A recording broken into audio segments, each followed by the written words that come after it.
Okay. It is some day of the week. What day is it? It's Tuesday, I think. Yes. Let's hope so. Okay. Oh. I did not realize I had glue all over these scissors. How the heck did that happen? Oh, that's probably hot glue. That's fine. Alright, we need our tools here. If I can dig them out of our bucket. So last week we kind of ended abruptly on this project because I accidentally dropped the needle. My hand let go of it, it went flying, and the handle hit the floor, and when I picked it back up, the tip of the needle was gone, and I was like, sound the alarm. We have to find this. So, we did find it about 5 minutes later. Totally not where I was expecting it to be. We did find out it was magnetic. So if we lose one again, I can try running a magnet over the floor. At least this set was.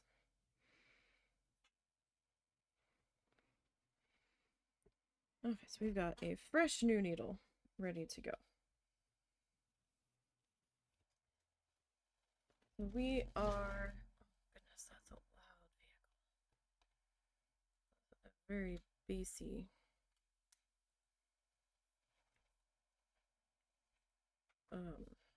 Stereo there. So we are working on the axolotl for the husband. We've got the basic shape of the body done. He's big, he doesn't fully fit on screen. Trying to figure out the head. This is going to be the underside of the head. So we need to kind of, I don't know, I was thinking it actually needed to be like out one more degree, but we'll see. I didn't finish attaching fully this section in here, so we're gonna work on that.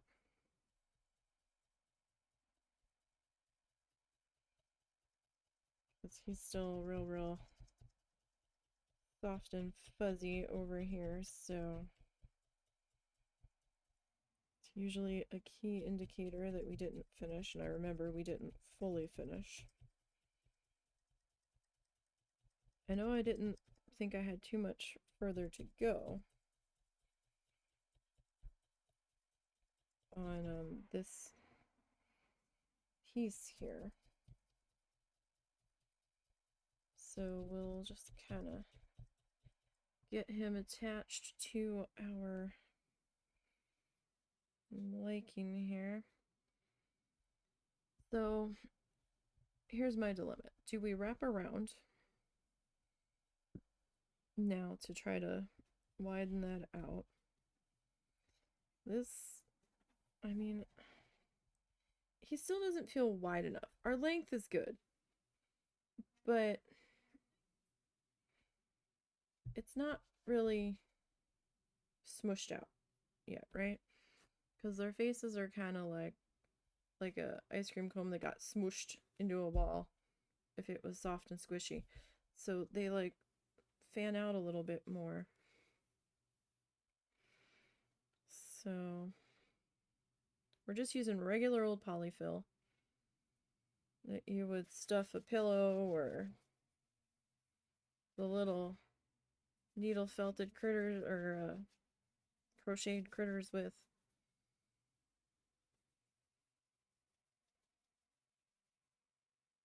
Okay. So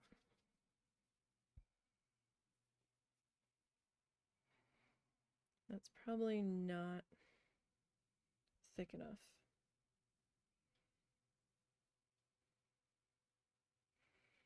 So I wasn't sure if we were going to have to go one more degree outward, and Now that I'm looking at it,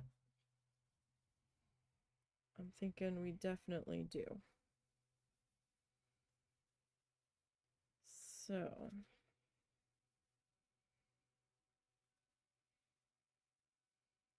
get this guy.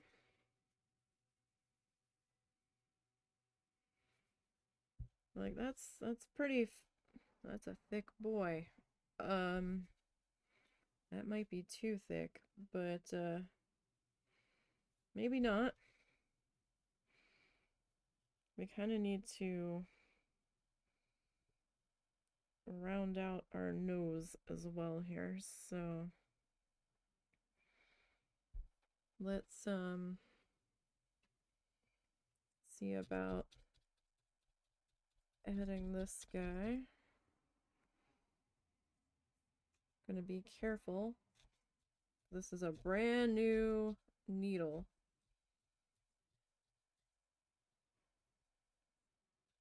He's gonna be super, super sharp and raring to go.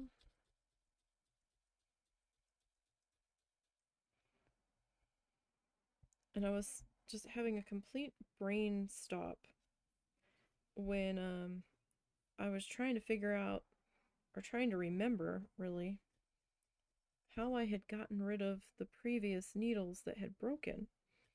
And I'm like, I don't remember what I did with the broken pieces when I got rid of them.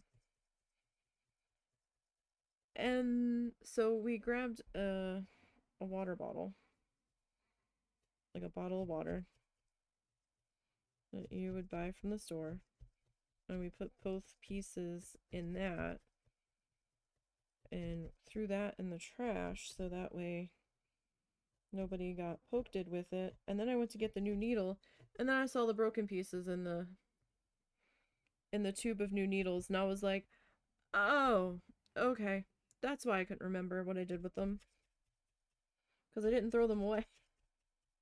I put them back in the basically capped test tube that they came in, because I was like, well, when we run out of needles, we'll just throw the whole thing away. And yeah, no, for some reason I couldn't remember that that's what I did with them. It had been that long since we had snapped one. So at least now I know, well, I say that. Hopefully I'll remember the next time we accidentally snap one.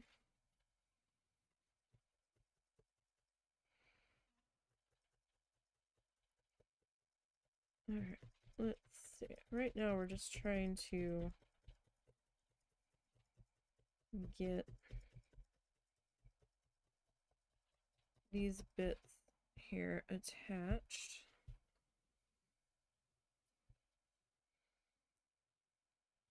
To our edge here.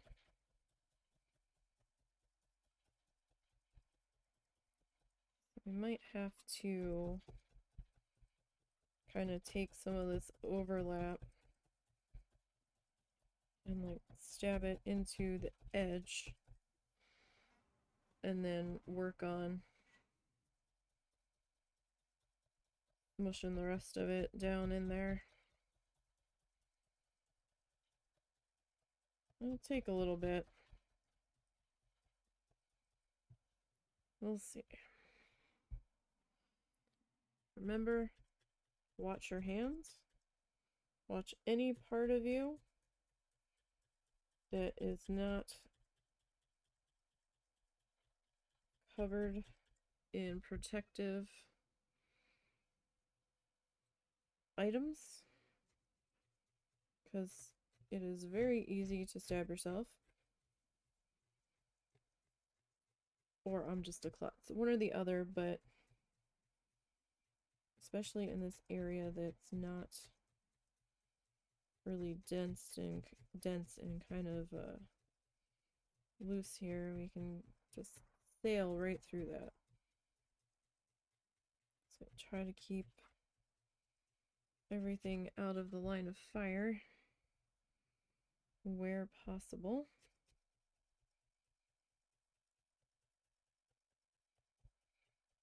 And I didn't make the other one, and I should have. Oops. Well, we can kind of shave it down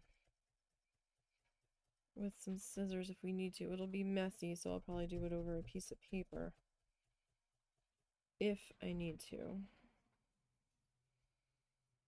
Try to make the pieces that get stabbed into each side at the same time, so they're close to the same size and thickness. And I forgot to do that this particular time, so that's a problem for the me it's a problem for future me of a few minutes from now. And I'm sure the me in a few minutes now is going to be oh so appreciative that I forgot to do that. If you joined us for the start of making the tissue paper rooster yesterday, I did mess up the foot. It looks like I can peel the foot off, so we're gonna fix that next week because it's bugging me. It doesn't look right. I thought I could live with it. I can't.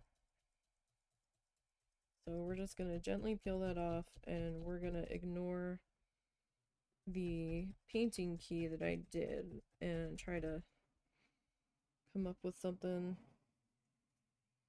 maybe that sits inside of the painting key.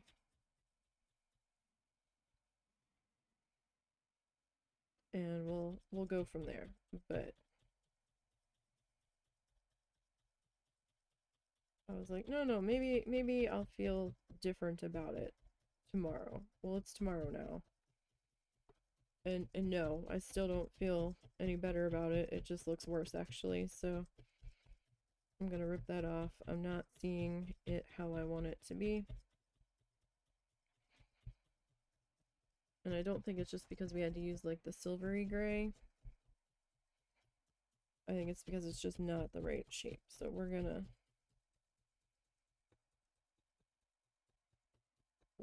executive decision to redo that.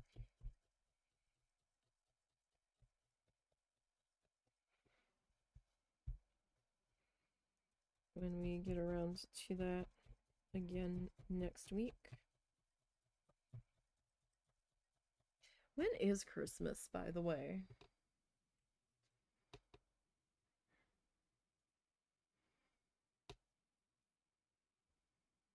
Huh. 1, 2,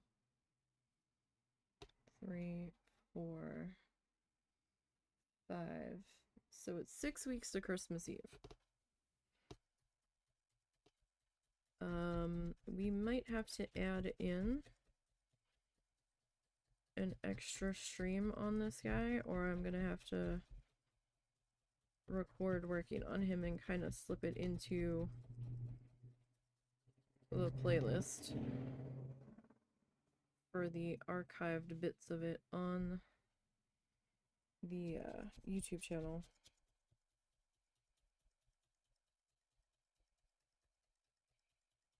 Because that's only 6 more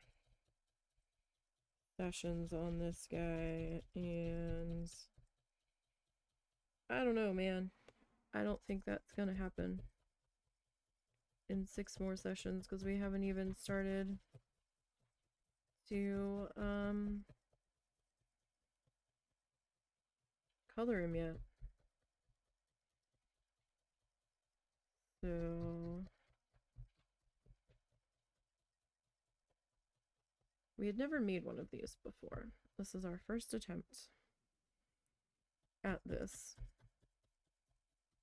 So I'm not surprised that I am struggling a little bit with it.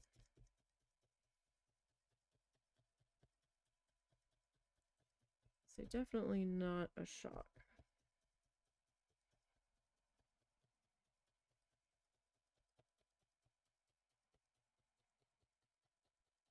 Alrighty. Now, I still think we can get it done. I just might have to put in a little more time on this guy.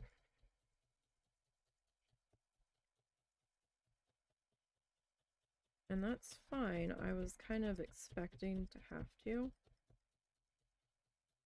It just means working on the other editing projects that I'm working on. Probably gonna have to take a slight backseat. I've been trying to keep going with the Bear and Breakfast momentum over on the YouTube channel because that will have an end point eventually. I think. I don't think it just goes on forever. Like, we will get through the quests on that. I assume. Let me put it that way. Or at least the quests that are in the game so far. Depending on if they add more content or not. But I got another session recorded on that this morning. So we'll have more of that going up later this week, and then I'll get these guys edited up either tonight or tomorrow. Probably. Oh, hold on, guys.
Alright, sorry. Husband's cell phone rang.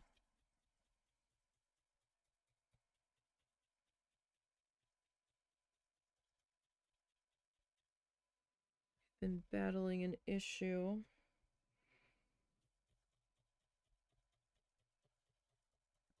Where someone he used to know was handing out his cell phone number.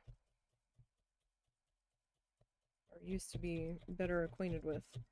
Is handing out a cell phone number, telling people, oh yeah, that's my number when they ask for it, and then they call and we get it.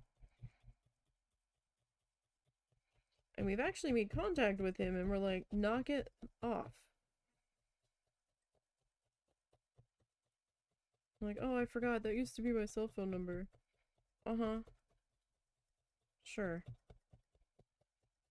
Was it? Was it not? I don't know, but it's been years now that he has not had this as his cell phone number. So, if he's still handing it out, then it's a bullshit excuse.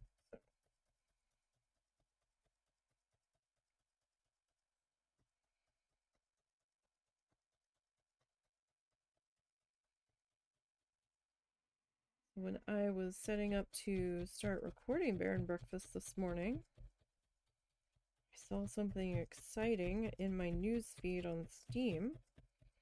We've got a Coral Island update coming out tomorrow that I didn't know anything about. That's exciting. They're updating some UI stuff. They've added some new reactions from the NPCs when you give them stuff. There's a woohoo triggerable option, I guess. I don't know if you have to be married to trigger that or not, or if you're just dating someone. That I don't know. They've moved the ability to hang out with townspeople to the 2 heart level from the 3 heart level.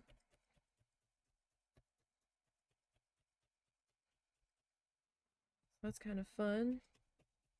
And they said that they have completed programming multiplayer and they are ready to start public testing.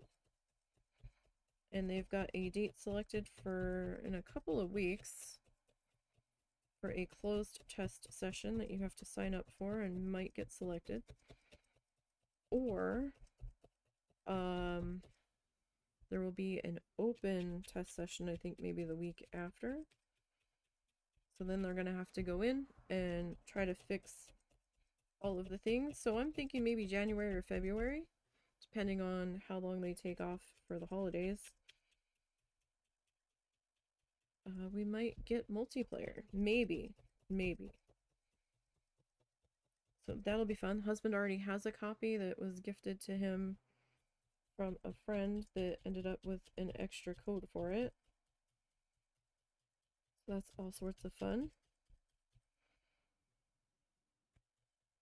So we'll have that. We'll probably have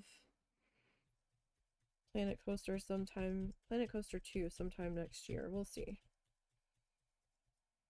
We've got a lot going on here for us here. I'm gonna get back to doing more painting on the channel after the holidays stuff is done.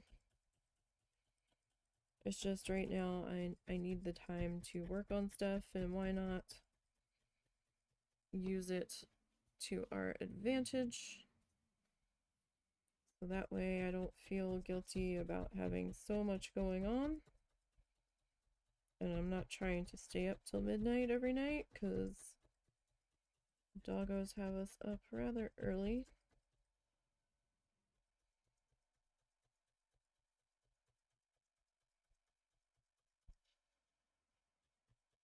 So we will see.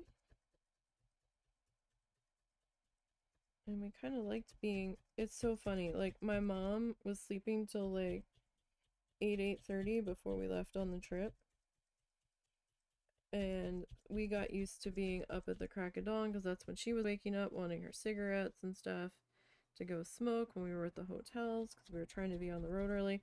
And now she's been getting up early. We were trying to stay up early in the morning and have the house quiet to ourselves to try to get some stuff done before the doggos wanted to venture out and wanted breakfast and everything. Oh no, the doggos are like, oh, this is a fun new game. Let's go do this. I'm like, buddy, the sun's not even up yet.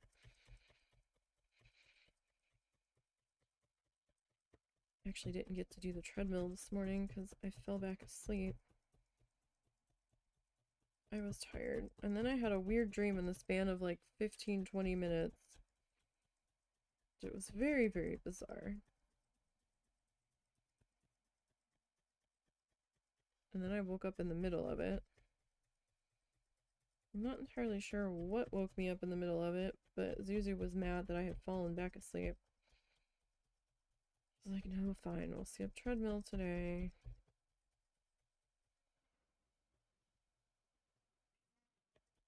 But probably won't have time to do it later today. I've got stuff to do later today. I've got to get recycling out to the curb.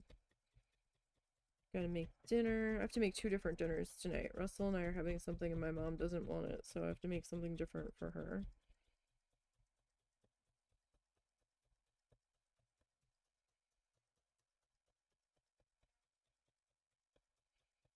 Like, the one thing she's willing to eat days in a row is the one thing that doesn't really do it for me for dinner.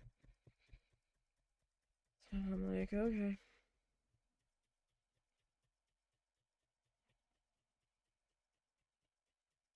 And I've just been tired.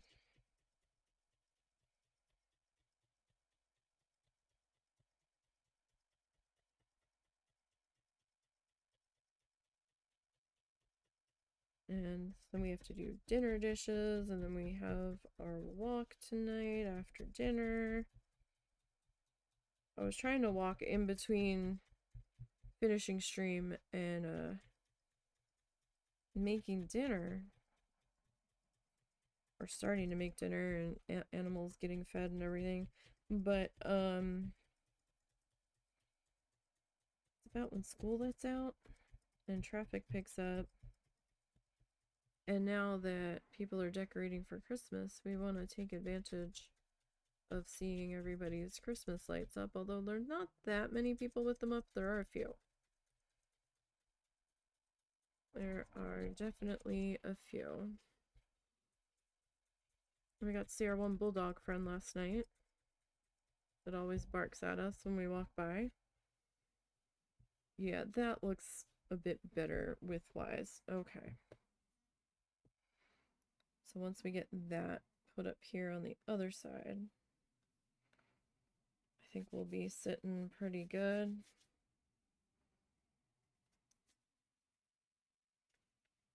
I know this isn't anywhere near as thick as the other one was, but we got to start somewhere, right? So this is, again, just basic polyfill. Most people, sane people, normal people, people with a larger budget than I do, than I have, will make the core of their creatures out of roving. And that will probably go a little bit faster, more than likely. This feels a lot thicker than the other one, doesn't it? Maybe not. So get that kind of tacked on to our nose. Okay, that's about the right length, I think.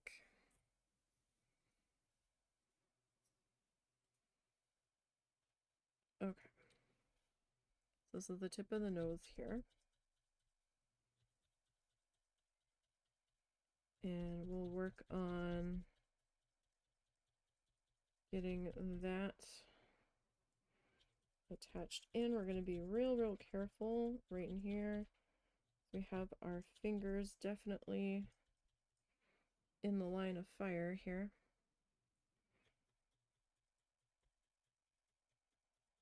And we're going to take our time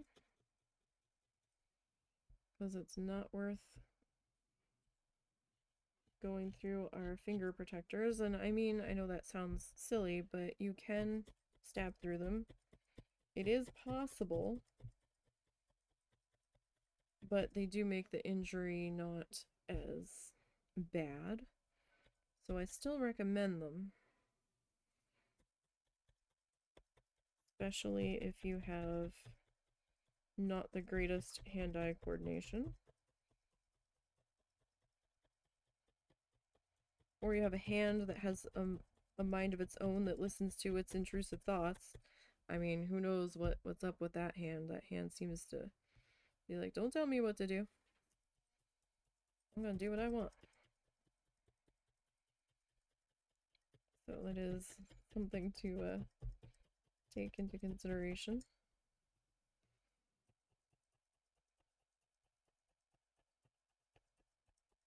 But yeah, we're using polyfill. I didn't have enough roving to use as a core, and I think a huge ass box of roving is like 30 bucks the last time I looked at it. Might have been the company it was from. We don't do a lot of critters here. We usually do like flat needle felted paintings, essentially. That I really wouldn't need that much roving of a solid color for. So I really didn't want to throw that much of my small budget at that when that is real specific.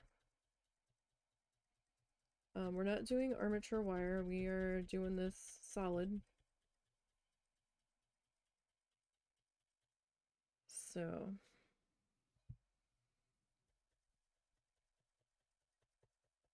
I've done the armature wire inside before.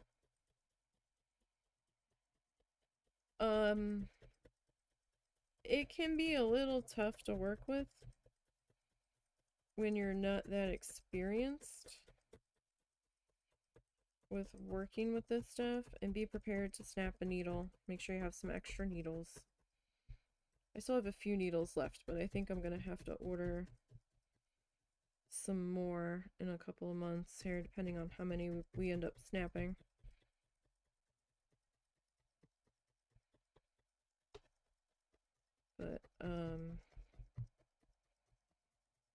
I'd rather spend my money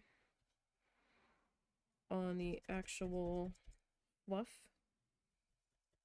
to make the things. So I use acrylic yarn on mine. Again, traditionally you would use colored roving to color your critters or whatever it is that you're doing.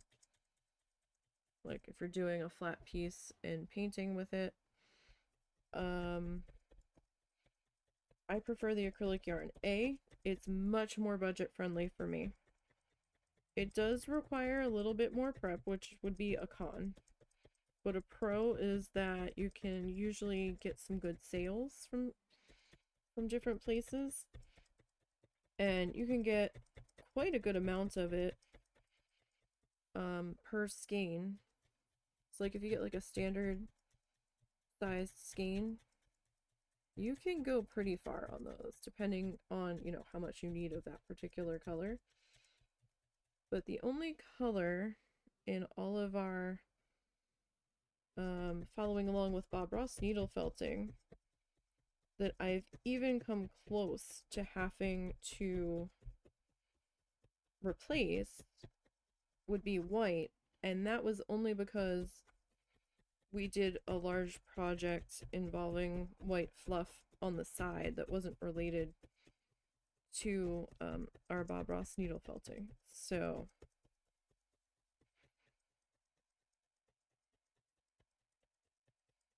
I've definitely added more colors to my fluff arsenal, my fluff chest, but I haven't necessarily had to completely replace anybody yet.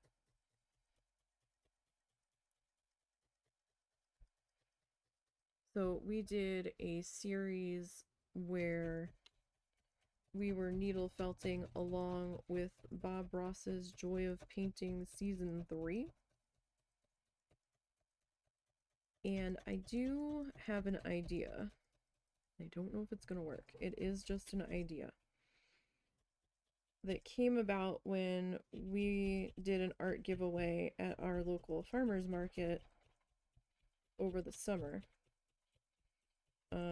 I wasn't sure what to charge for stuff, you know, because you never know what people are going to be weird about paying, especially at a farmer's market.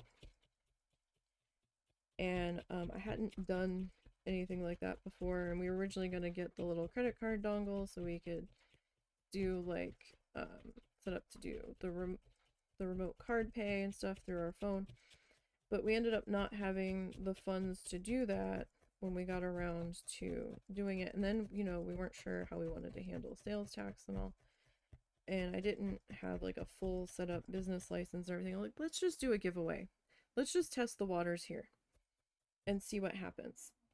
So I had a whole bunch of stuff that I had accumulated that we've made on stream and whatnot that hadn't sold, leftovers from when I had the Etsy shop that hadn't sold, those sorts of things, right? That really hadn't gotten much traffic on them. So we set up a table and I was like, okay, we're not gonna charge for these. We're gonna do a free giveaway. Because, you know, we'd seen a lot of posts about people struggling in the community and whatnot, and I was like, we'll set up a tip jar. And that way, if somebody wants to donate something, they can, and they don't feel... Who's chewing plastic? Hey. Who's chewing plastic? Ed. What's he chewing? Alright. Sorry, the one set of cats like to chew on things they shouldn't be. Anyhow, so we set up a table and a tip jar. That way, you know, I could kind of gauge what people were willing to part with. And I ended up giving away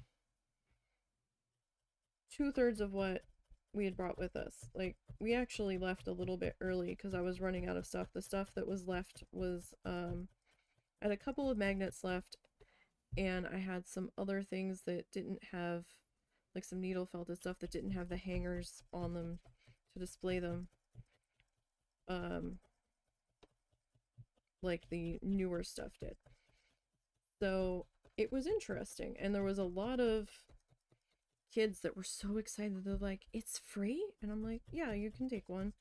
Like, we tried to limit it like 3 per person, so that way other people could get it. But you know, if they were there and they had a sibling that wasn't with them, and like the parents are like, well, you know, what about so and so? And I'm like, you can get one for them. And we were wrapping up for the day, and they had looked at, one family looked at 2 things. They're like, well, let's just get the one. And but the kid really seemed to want both, and we were just about tired of sitting in the heat in July. So we're like, you know what, here, go ahead. We're wrapping up for the day. Go ahead and take it. But I made more in tips than I think I would have made if we had had prices on the stuff and were selling it. So I had a lot of people, they're like, oh, because I had the Bob Ross painted, oil painted magnets on the wood slices that we had done. And those videos should be archived on the YouTube channel.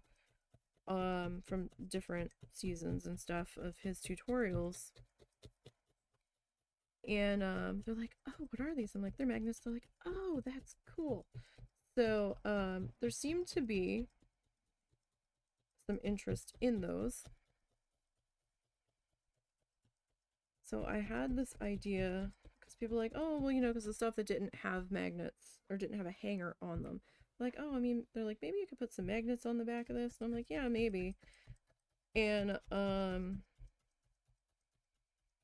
wasn't sure how I wanted to do that. And then and like, they were big. They were like, you know, 8 by 10. Like, it's kind of big to put on the fridge though. But then I saw these wooden squares that were 3 inches by 3 inches. And I was like, you know what? Let's see. I did have them right next to me.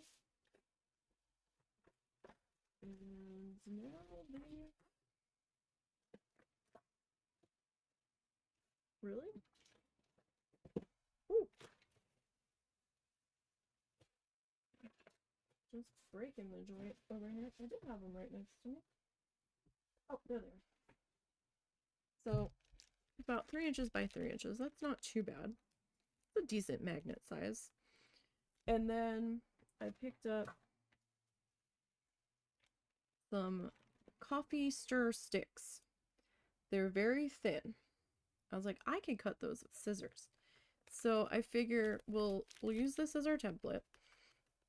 We'll needle felt an area that we think will fit this. We'll stain or paint these in whatever color we think would complement the needle felted design. And then I will cut these to make a frame. And then I've got some magnets, some thin magnets that we'll put on the back that should hold them. We'll see. But I haven't had the chance to do my demo piece on that yet to see if the idea is going to pan out. Because Christmas stuff happened. So, I want to get around to working on that. Now, we were doing the needle felt with Bob Ross stuff. We completed season 3. It took us quite a while, but we did complete it. We were also doing those in like 8 by 10 size. So they were a good size that we were working on for those.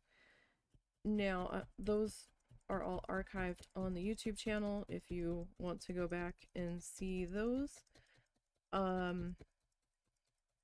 At the end of each one that took probably between 10 to 15 sessions. I think I've got a couple that took more than 15 sessions to complete. If you want to go back and see those, at the end of each item that we worked on from the tutorial, I tried to go back and do a time-lapse cut down sped up version where I went through all of the live streams and basically reduced all of the time or removed all of the time where I wasn't attaching fluff and then sped it up to get it into one video. I'm still need to finish 3 of those. I'm working on one of them right now. But there are 3 of those missing from that season. Now, I'm not sure what I want to do on these magnets, since we're going to do them on the channel. Do we want to pick a different Bob Ross season? You guys tell me what you want to see. Right? Because people, like, loved that stuff. So, I'm thinking maybe we start with, like, the later tutorials and then work backwards. Because we haven't really looked at those end ones, right?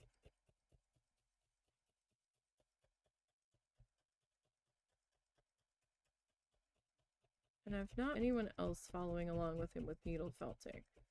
Probably because it's an insane, arduous task. But it also gets us to put on our thinking hats and see how we want to approach how he's doing the things. Because we have to do it a little bit different, right? Because fiber and paint are 2 totally different mediums, and each have their own bit of limitations, although there are not as many limitations with paint as there are with fiber. But, you know, it's interesting to see. Oh, you know what might be fun? I'm not a seamstress type person. I'm not good with sewing. But you know what might be fun? If somebody followed along with some of his tutorials, but instead they took like scraps of fabric and like did like a quilt or something, or like a little tiny wall hanging. That might be fun.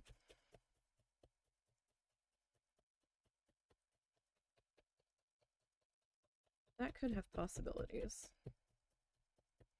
Like, doesn't even have to like be like fully quilted, just, you know, maybe hand sewn.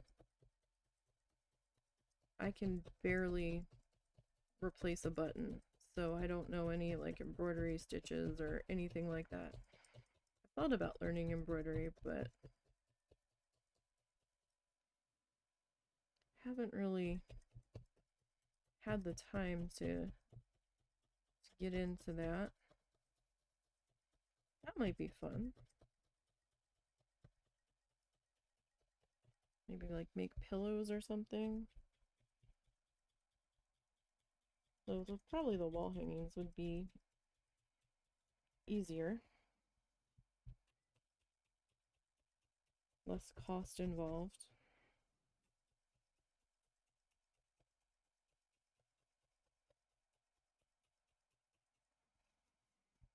Potentially. Guess it depends on how elaborate you would get on it. Like, if you're gonna add like beads or sequins or anything to jazz it up. That might be fun.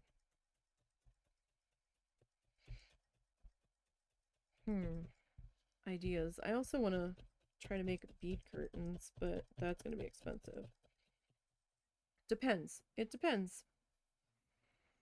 Because if I go with like unpainted bamboo, like bugle beads, like the long noodly kind, like the macaroni and cheese street craft noodly kind of beads.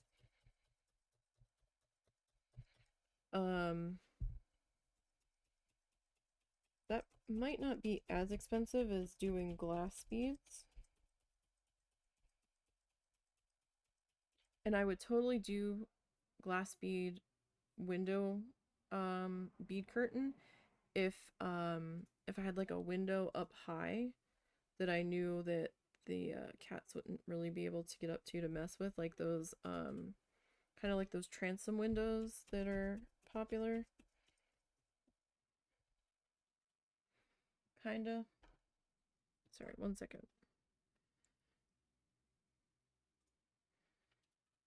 Something caught my attention. I've got a hangnail I gotta get rid of real quick.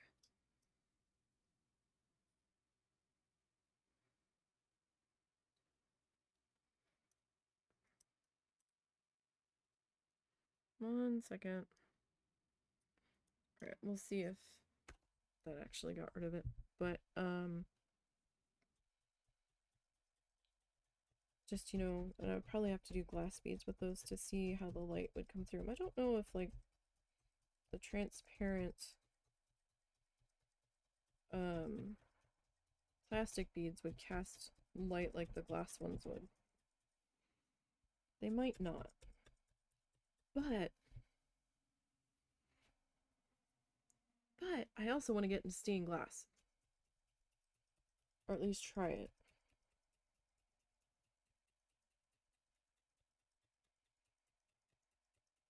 I kind of wanted to for some time.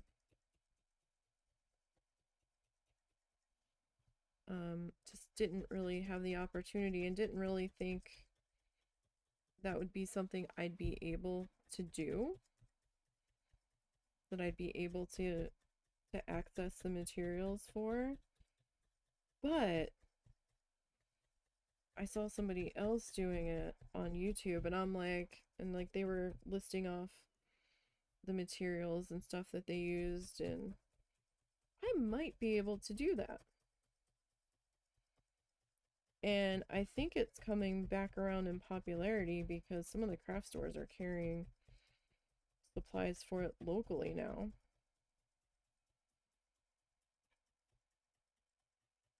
But that might be all sorts of super fun.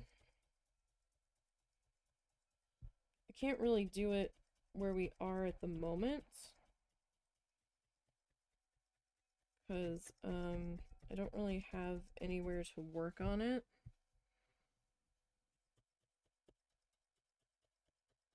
Where I don't have to worry about like the animals and the fumes and stuff. I would probably need like a craft shed outside, the glass barn. Maybe build a greenhouse and set up everything in there. Yeah, I'm going out to the glass house to work on the glass. You'd have to have power running out there though.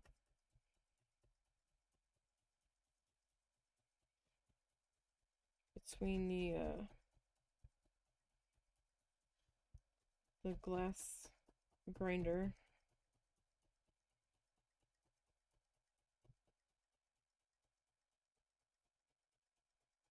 and soldering iron. And I would need water though too, because I have to I think rinse stuff. Well, I could always have some buckets of water, probably.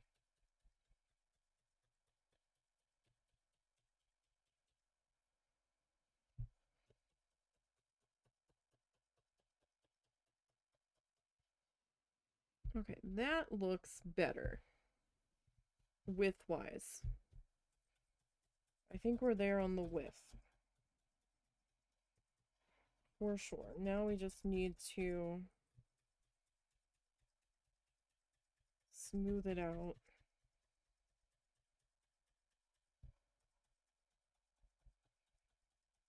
A bit. So this is the back of the head, like where the neck's gonna be.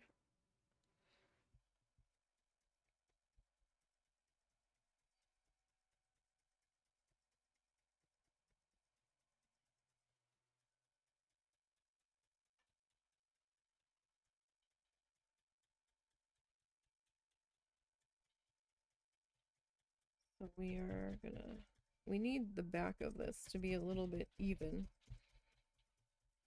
So I'm probably gonna have to even that up.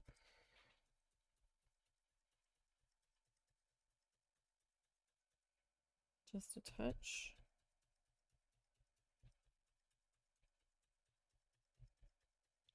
As well, it doesn't have to be like completely flat. It does still need to be even-ish, and flat might work better for us.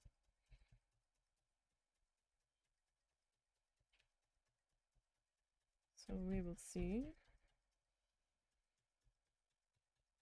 how we can bring this around.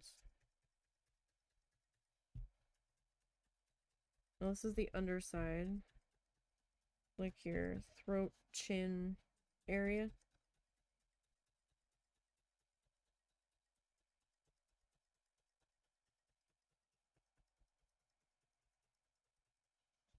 Oh, great.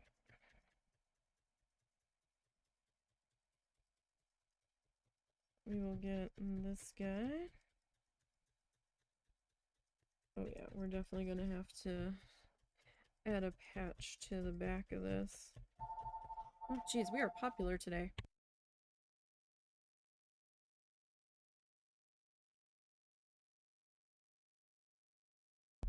Alright, we're just getting all of the unwanted phone calls here.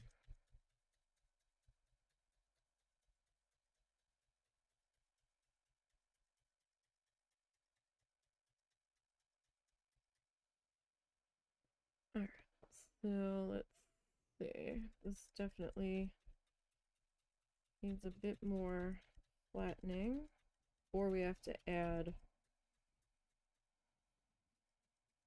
some more fluff to the other side here, and it might come down to just adding a bit more fluff to this side, what might be easier. Yeah, we just need to get a little bit of a nubby attached onto there, I think. Doesn't have to be too much. Like now we have the evening out game, like, how much is enough?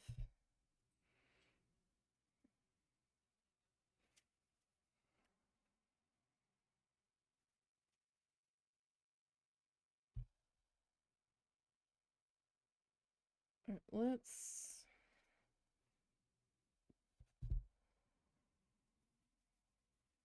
see. Because as we squish this,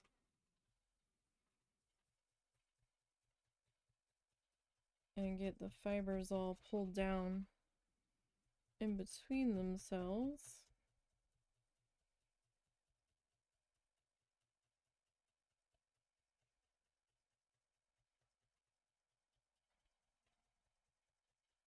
it's gonna get compressed.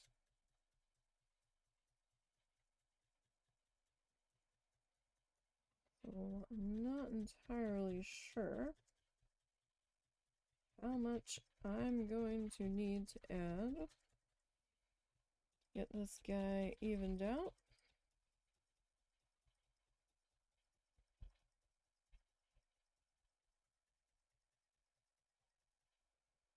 We will see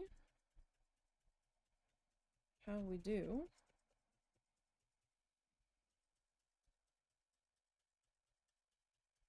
Right, like if I can figure this out, then other people will probably do a much better job. But we're figuring it out, right? Like if I can do this, you guys can totally do this. 100%. Just be careful, it is a sharp object.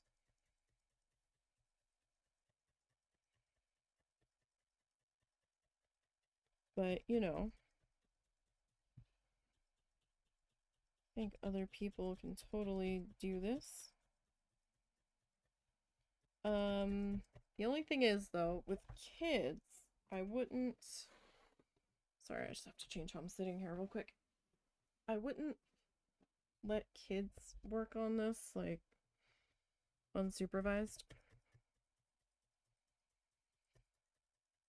Or at all. Because, you know, kids are kids. So, maybe, like... 13 and up. And even 13-year-olds I would supervise. 16 might be okay unsupervised, maybe. Depends on the maturity. But this is not something I would give a 7-year-old and be like, have fun. No. Not without supervision. And even then, I'd be really nervous. And that's pretty even there. Okay. So we need to like build up our our face here basically because we need to be a little bit higher, too flat. So not sure how I want to do that. We might start out with laying in this way. Let's see how this looks.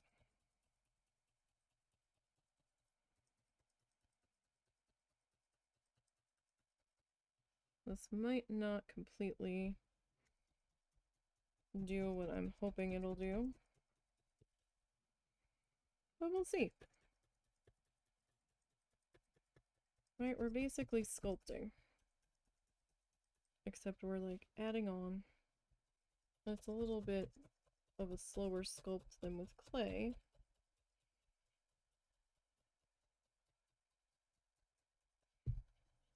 Careful. But right now it kind of looks like an alligator head or a dragon head. So I think we're definitely kind of moving in the right direction here. Is it 100% the direction we want to be in? I don't know. We're wobbling our way along. Put it that way. As we try to figure out our shape here. And I'm doing a pretty good sized critter here, right? This is the body off to the side. We're not doing like a little tiny guy. We're doing a good sized critter here.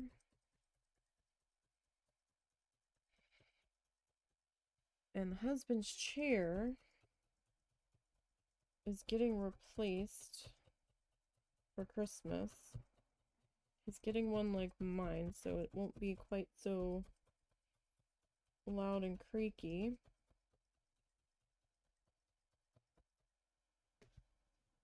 I don't even know what the heck mine was. Something from Sam's. So it wasn't like one of those gamer chair things. We saw one version of it at Walmart of like a gamer chair, but they had this weird like what they were calling a footrest, but it was more like a thigh rest, and I'm like, that looks so uncomfortable and so annoying. I don't know, just looking at it made me mad. I'm like, no.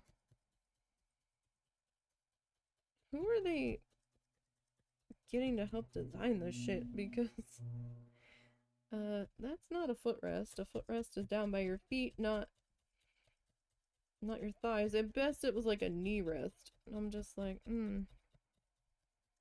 okay. Just looked like a little shelf to put your knees on, and it didn't even look comfortable. The padding on it looked so thin.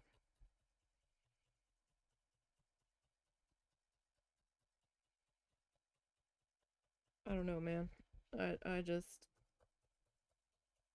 it's like, yeah, no, that's okay. Alright, so we're gonna have to add some more fluff to that side. It's like a little hard to see the shape, I think, on the camera. Well, no, the shadows are highlighting it a little bit, I guess.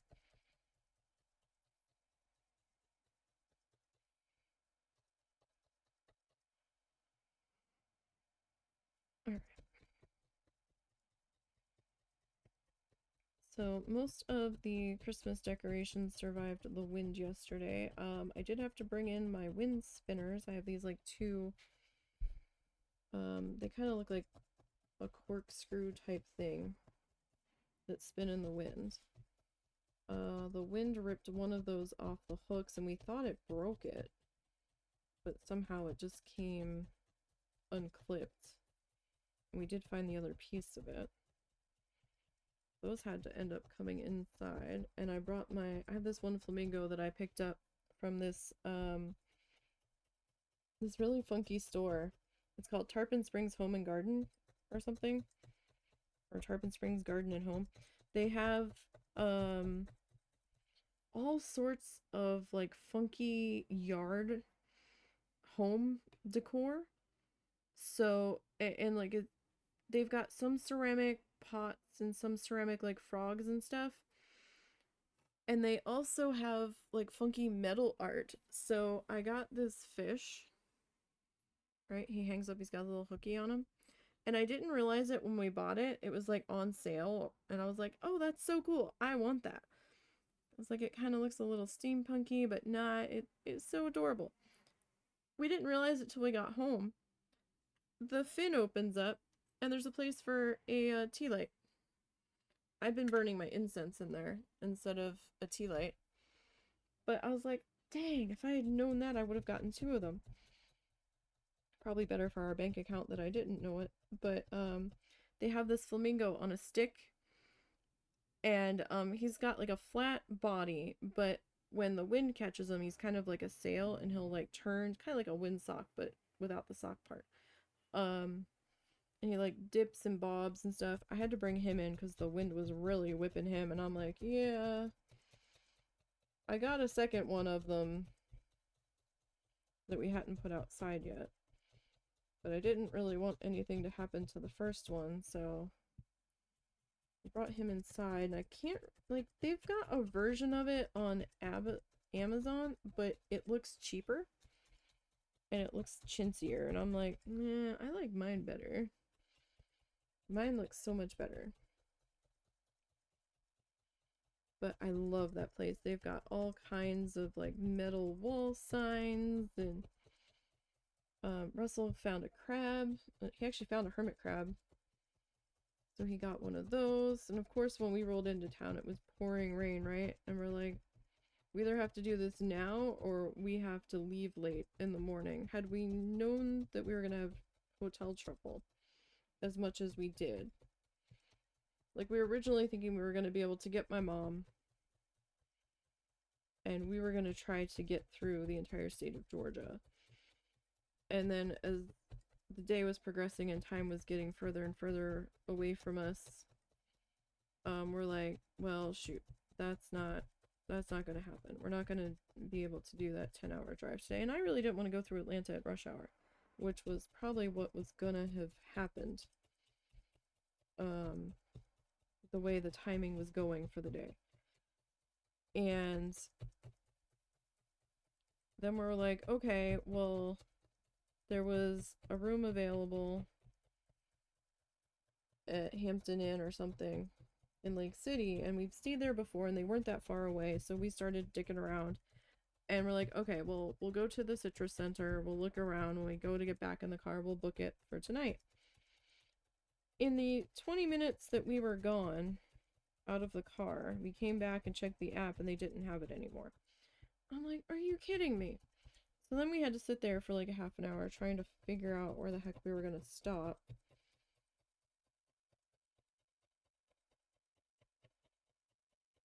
We were trying to get to Alabama, but that just wasn't gonna happen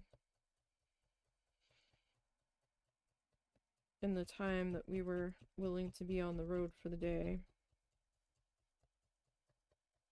And we're picky about our hotels, and lots of the cities that we were like, okay, well, we can stop here, we could stop here. They didn't have any gas, or there wasn't any power, or the hotel rooms were booked because people were dealing with damage still at their own houses from Hurricane Helene.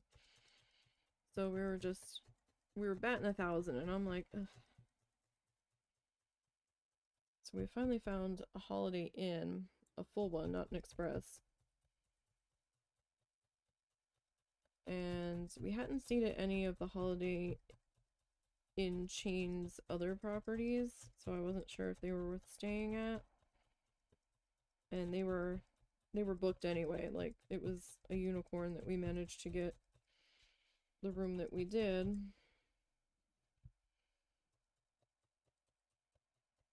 But It was weird because it was like kind of in the middle of a bunch of car dealerships that were surrounding the area. So that was interesting. Alright, so we need to fill in this section because that's quite a divot there.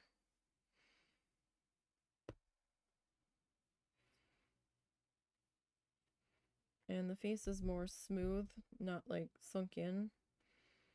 So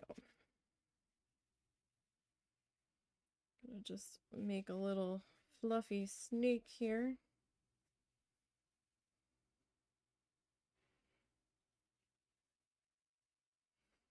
And see what we can do to get this filled in here. I mean, that could work in there. Will it be too thick for the rest of it? I don't know. I don't know, man. I just work here.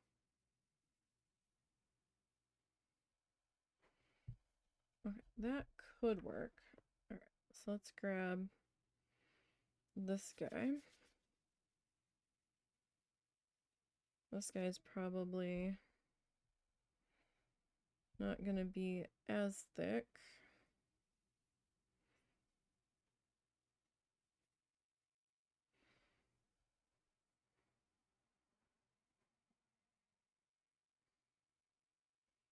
But at the same time, I don't know that that side needs that much. All right, let's just go for it, right?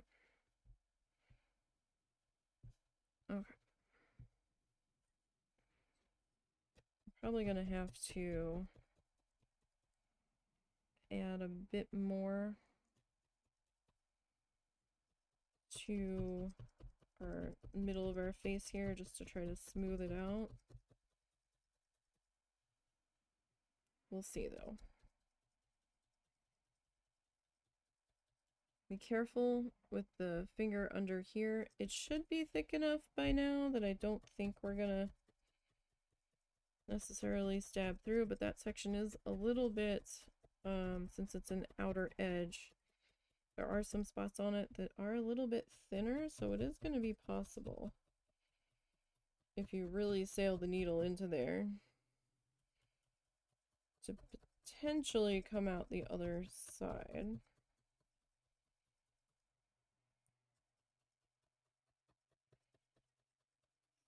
Do be careful, do be mindful of finger placement, hand placement. So this is that same mat that we've been using for quite a while. And I'm still pretty happy with this mat on the whole. It did get a little misshapen and funky, but that was probably something I did. I do have a new one for when we get back to our flat needle felted painting stuff. But I figured we could keep using this one while we do our critters, and I'll probably save this one for when we work on our critters now, because he's got some like dents and ridges in him that are actually kind of helping us a little bit fit these in here and kind of cradle them. So it's kind of having an interesting accidental help to it, at least for the critters. Probably a little bit hard to see the extent of the dips and valleys, but like if we go like this, you can kind of see. So this was from Wool Buddy. We did buy this mat ourselves.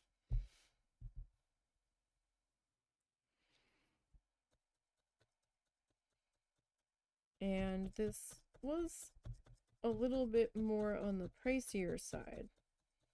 You can find them a little bit less expensive, but They are pretty important. And I had a slightly less expensive one.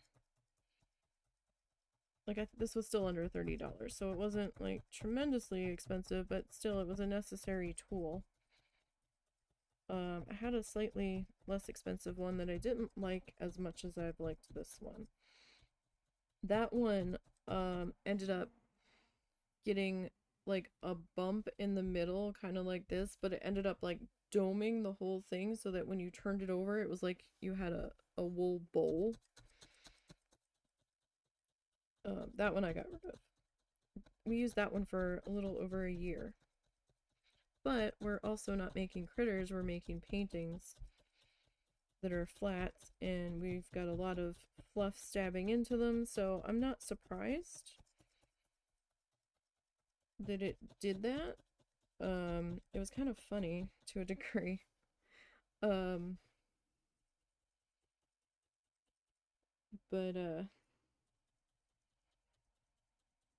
a lot of people traditionally just make like the little needle felted critters.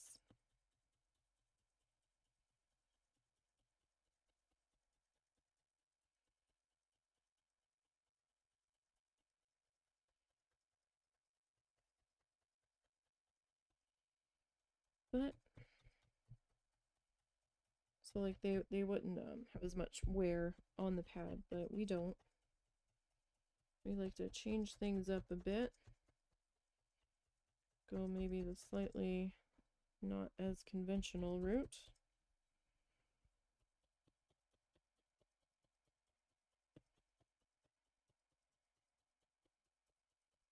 So that section's pretty squishy still in there, so I might have to add a little bit more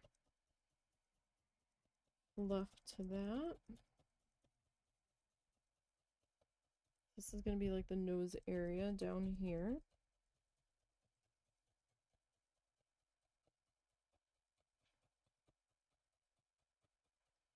Might need to add another slight ridge to our face here.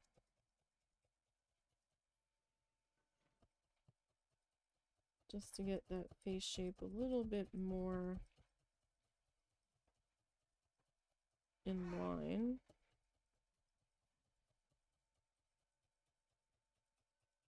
With what we're looking for. I'm touching it to see if it feels stiff or soft. Because if it feels exceptionally soft in that spot, then I probably didn't actually attempt to attach that, or it needs more fluff in that section if it's gonna like kind of smush in on itself. So I'm also like feeling for where the ridges are, kind of thing.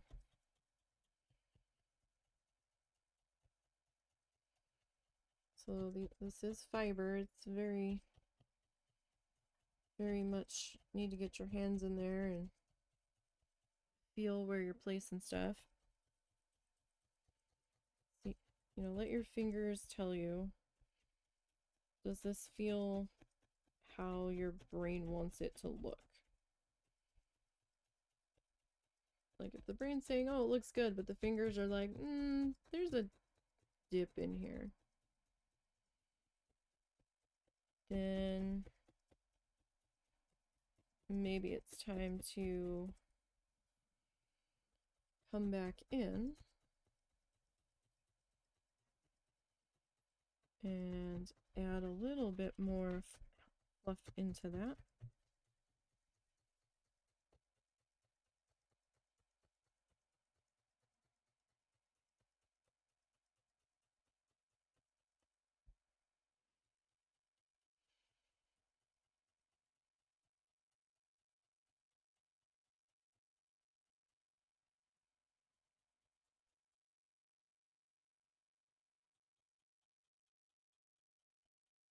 So we have a thicker spot right here. It's kind of like a little bump at the moment. He's going to take a little bit more time. He's a little bit thicker for us to get worked in here.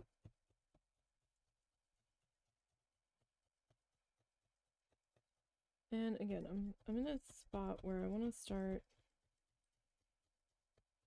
you know, paying attention a little bit more to what we're doing, how we're attaching it, how it's shaping itself, how we are shaping it. Like, we can attempt to guide it to the right shape, but some sections of fiber, some types of fiber, are going to do what they want anyway. Right, there's like a little bit of a like a dip right here. I'm gonna grab a little bit more of our polyfill. It doesn't need to be a whole lot. I'm just trying to fill that spot in, basically. All right, let's see how that does us. Like, it's not a very big dip in there, but it is slightly noticeable. It's definitely noticeable on feel. And it was sort of visually noticeable in all the white, but it definitely would have been noticeable once we started to get our pink put in here. So this is like kind of the middle of our nose here.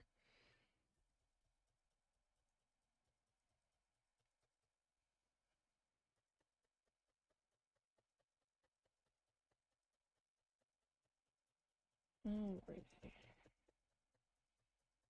We're gonna see how this does.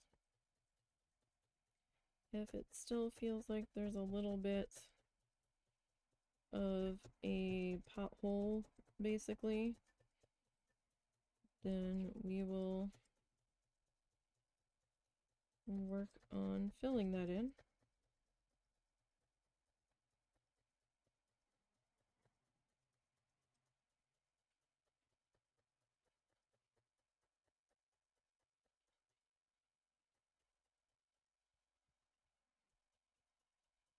We will see. We will see.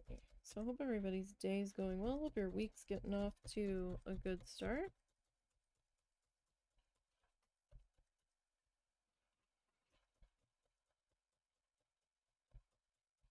I'm not sure how our week is doing yet.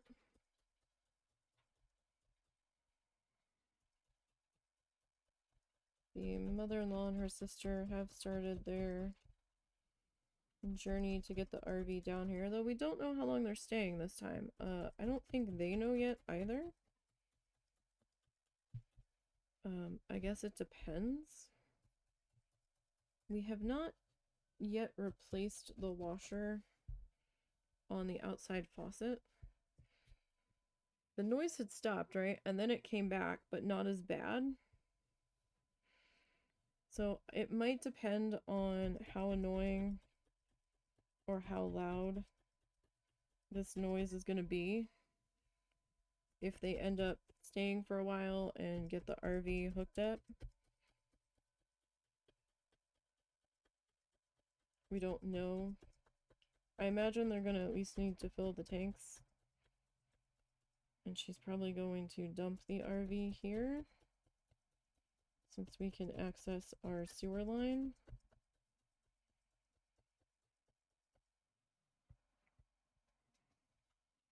But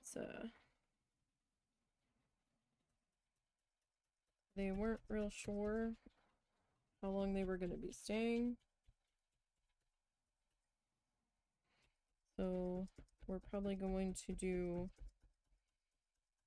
Christmas gifts with them early. We have a purchase gift for his aunt that we got while we were away.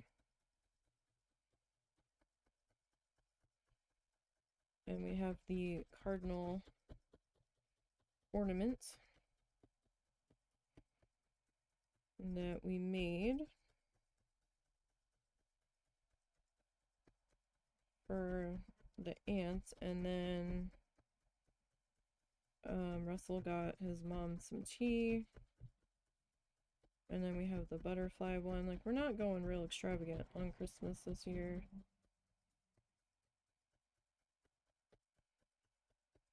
We don't really need to. Don't really need all that much. And neither one of them really can cart around all that much. They've got so much stuff crammed into that RV now. Like, they can't even really use their dining table because they have a full-size, like, waist-high freezer that they're running in that thing extra where the dining table is supposed to be.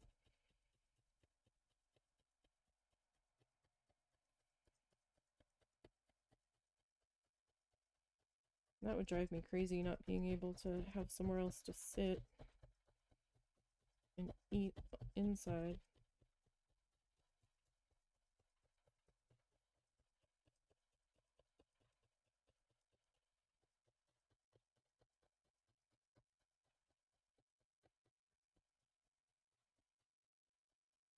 But, you know, they're the ones that have to deal with it, not me.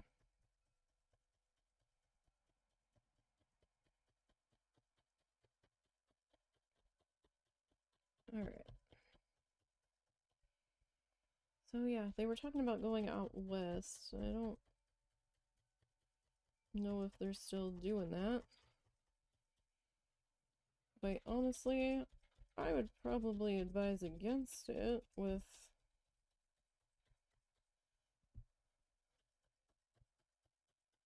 at least in the next coming months. But they're gonna do what they're gonna do.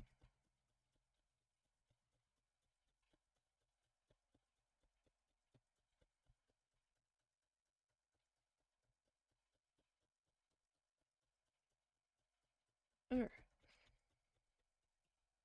And even though they're coming back with the RV, I think we're still holding on to her dog. I don't know how the aunt's dog is taking it, that the other one's not been there. But we're kind of in a position where we don't want to, or it would be difficult if we get Zuzu a new friend if she takes the other one with her. Because like I said, we don't know if we're moving yet, so yeah, we don't know if we're gonna move. Yeah, that's still a long time. Yeah. But if we got Zuzu a new friend, we would have to consider that. Yeah. So, since we don't know, we can't really get Zuzu a new friend. But I also don't know how the mother-in-law's sister's dog is handling being the only dog in the RV now. Although that one is such a handful. She might be happy that she's the only dog in the RV now.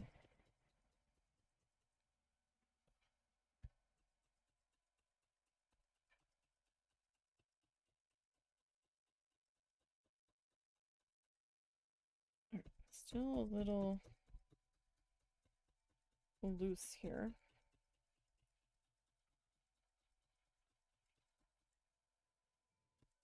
It's definitely still a little.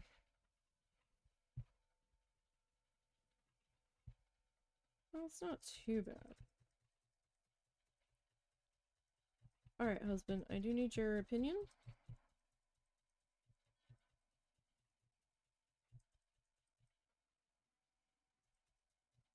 on something here. Alright, do you want this head domed a little bit more? Or, like, is this still too flat for you, you think? Husband? Oh, I'm sorry, what's up? How do you feel about the head? Do you want this a little more domed? Or is it still too flat for you? Looks okay to me. It's kind of up to you, huh? Well, the last time I did it, you said it needed some adjusting. I said if you want to adjust it, you could. But what do you think now? Does it look adjusted to you? Um, Or do you want it to have a little bit more of an angle on the face?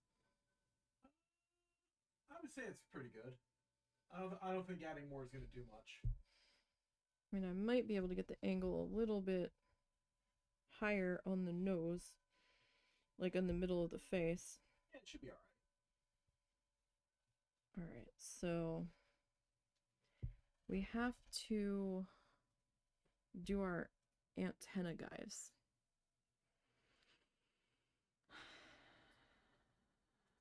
Alright, I'm thinking 5. We'll see. Alright, so there's our head. We'll put the head there. Now, this is going to be a little bit tricky, right? Because we're gonna have to felt these guys. And then we're gonna have to color these guys before we attach them.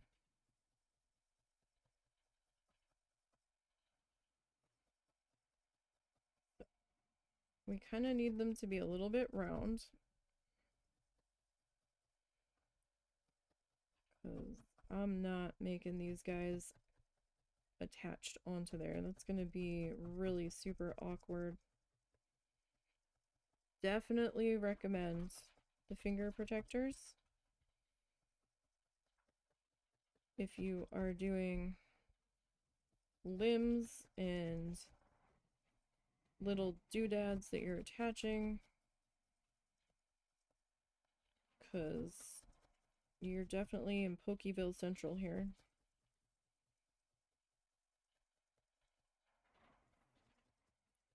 So right now we're just kind of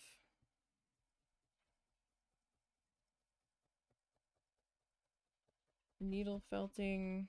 We're stabbing through, and then we're turning a little bit, and then we're going to stab through some more. We're just going to kind of keep doing that to try to get this to tighten up on itself. Oh, careful, see?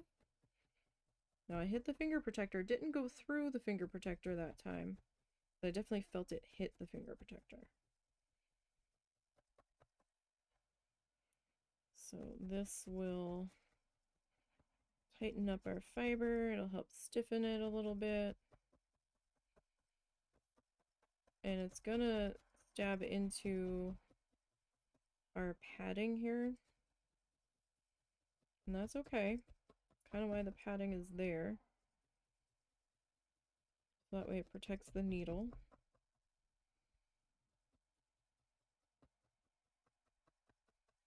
I haven't really shaped the tip of this too much yet.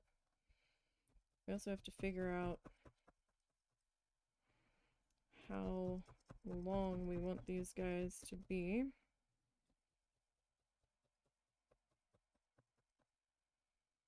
It's not super stiff there.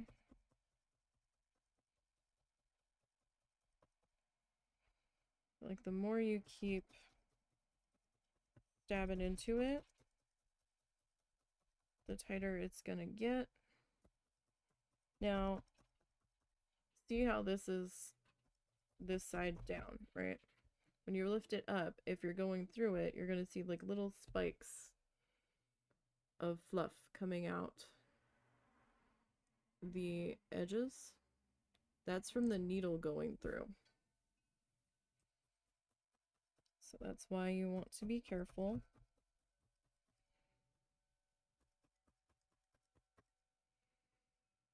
And I'm not sure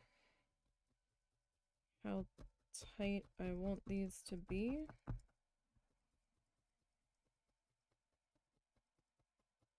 Also not real sure.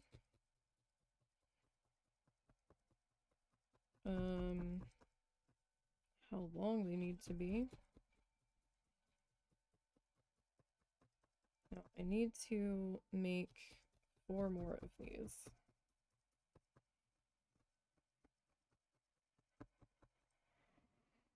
Kind of not really doing like a quarter turn, maybe an 1/8 of a turn. Just to try to get this guy rounded. Now it might take a little bit of time.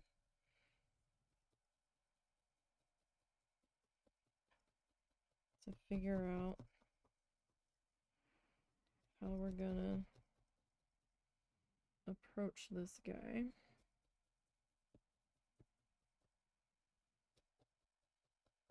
I didn't really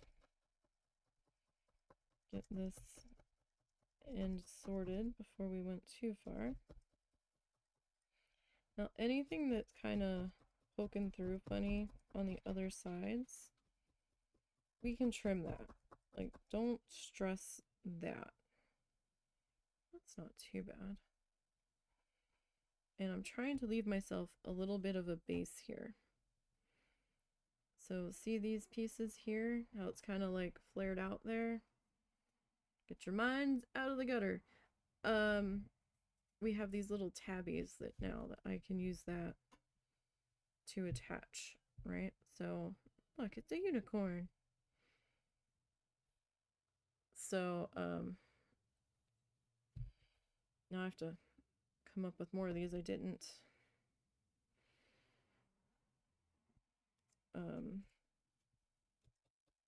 get these all made at the same time. How big do we need to go here? I'm not sure how many I'm actually supposed to have. It kind of looks like 1, 2, 3, and it kind of looks like 5.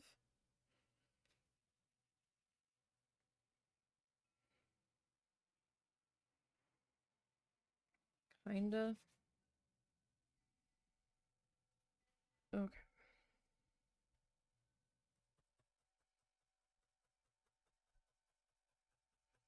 So I'm just gonna start stabbing the one side, gently pull up from the mat, do a slight turn, maybe like an 1/8 turn. Not entirely like a quarter turn, but I don't want flat sides, I want it rounded.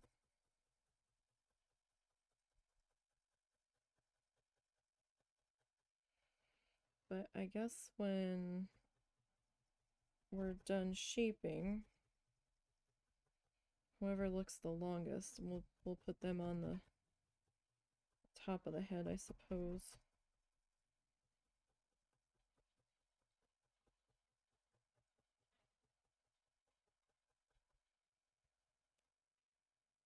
Now, sometimes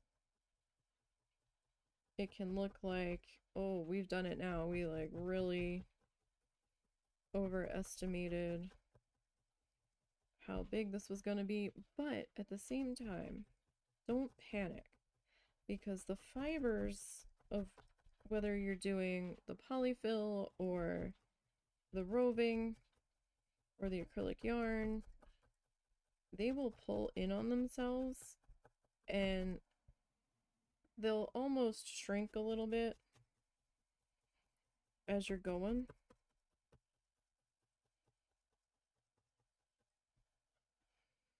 So don't panic too hard.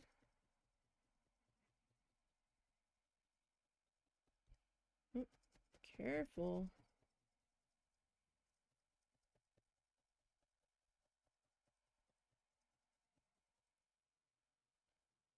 So, and we can trim this up a little bit if we need to. Just kind of approach it from like a sculpting kind of mentality.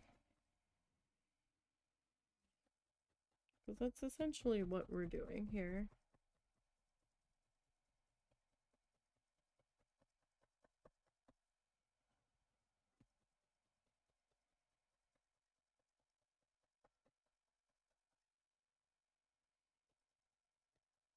And as we work on each side, it's going to change its shape a little bit.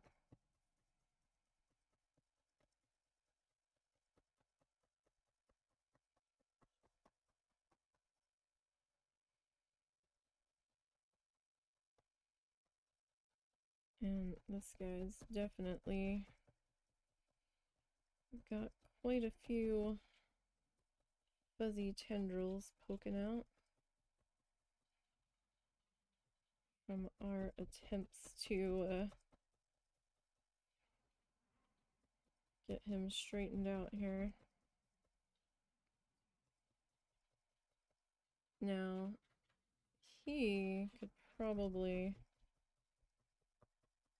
benefit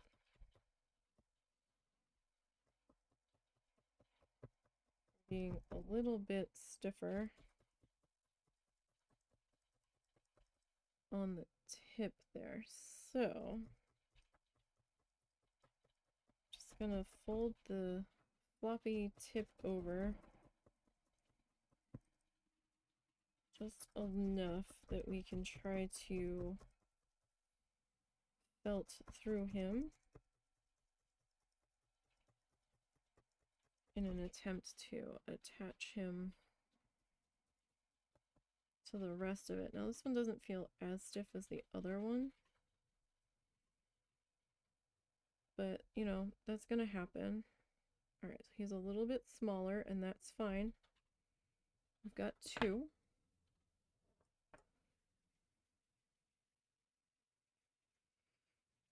We've got two guys now.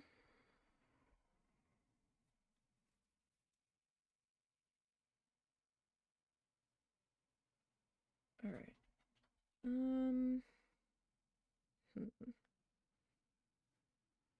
Maybe a little bit more on this guy. Alright, now I'm just doing the fluffy snake kind of shape just because it helps get us where we're going a little bit faster.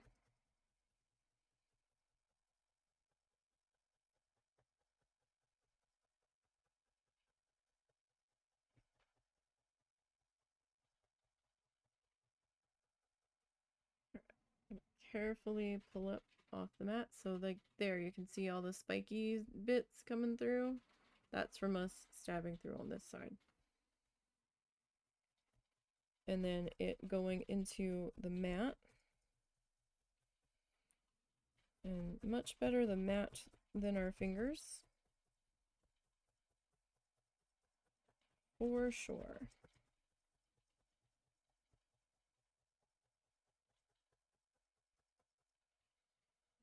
Gently pull up.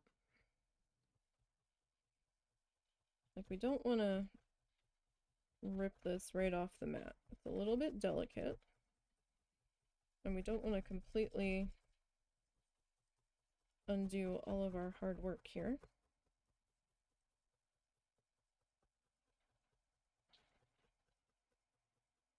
I did forget to bring down the color off the fluff wall that this guy was going to be, and I can't remember. Husband said pink. He wanted the traditional pink.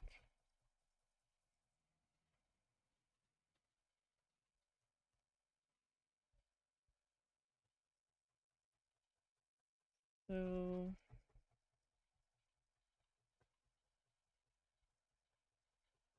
I'm pretty sure I remember what color we're going to do for our little fringy pieces.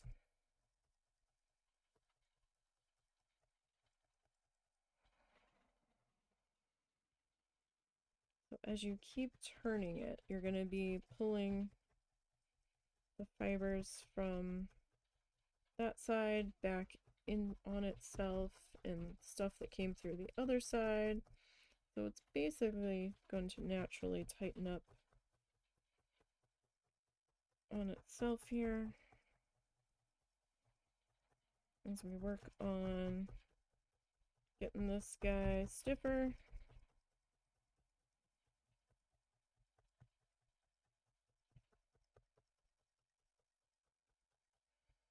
And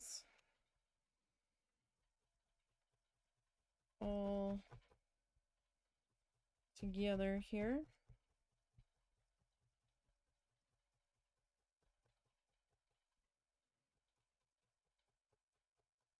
Of course, this one's getting a mind of its own.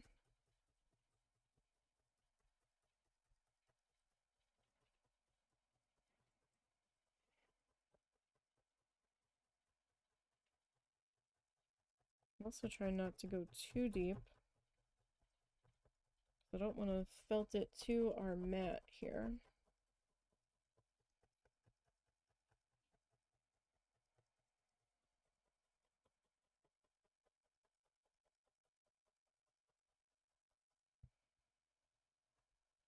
Because that won't do us any favors. At all.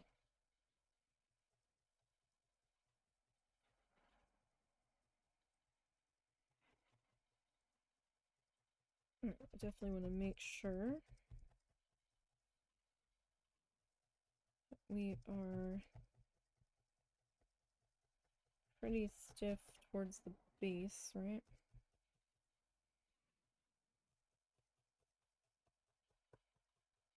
That's where we need it to support the rest of this guy.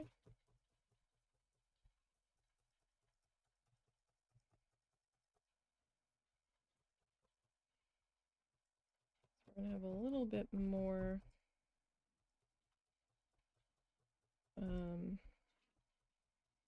hanging off of the bottom edge here.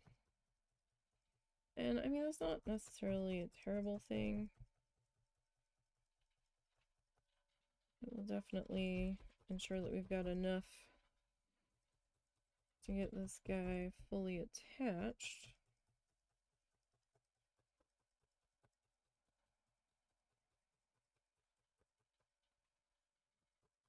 Just gonna keep rotating them. This one's taking a little bit more fussing to get it to where I want it to be.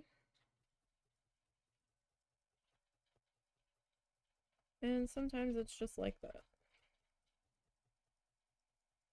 That's just how it is.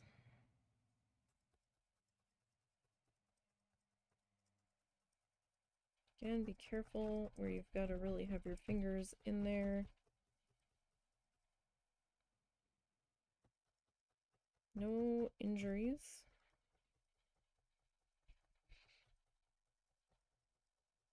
Let's be a little bit gentle. We just don't want to go like jackhammering through this section. If we can help it. Okay, that's pretty good there. Right, so we've got 3 here so far. Okay, we need 2 more. We need a bit more polyfill.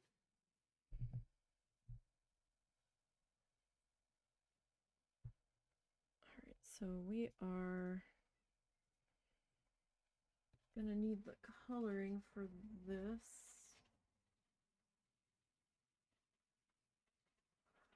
I have 2 darker colors that we can use.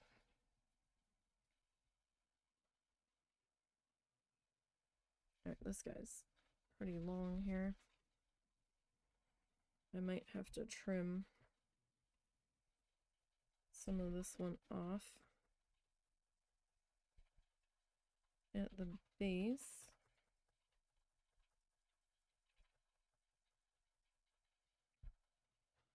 To get it the right length here.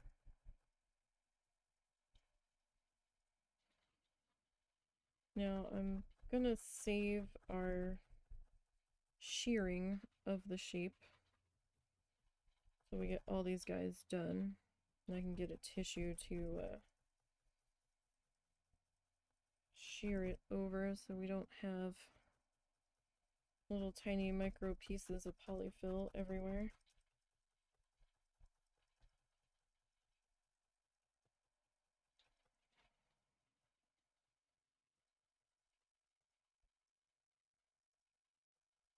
I don't want the little fuzzes getting into everything if I can help it. I've already got glitter everywhere, like we don't need this stuff all over the place.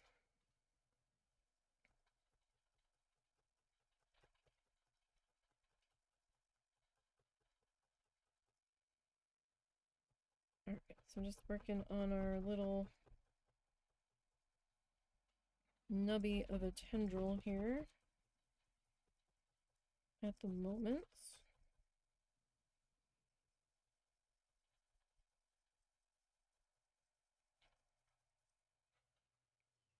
Alright, so I'm going to slowly start to move down back towards the base. No matter what I say to describe what I'm doing, it's not gonna be. We're just opening ourselves up here for all of the terrible things, all of the jokes.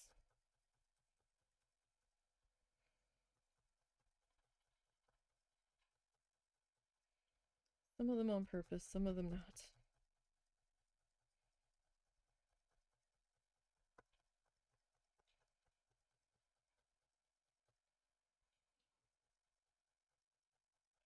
So you can see as we are going, it is pulling all of the little fibery guys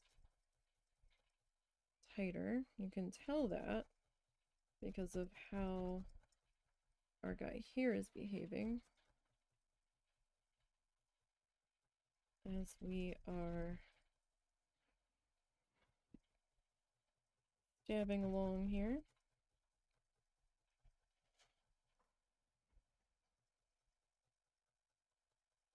I'm already pretty sure I'm gonna have to shorten the length of this with some scissors, so I'm not real worried about what's going on back further yet. Right now I'm just kind of more concerned with how our shape is shaping.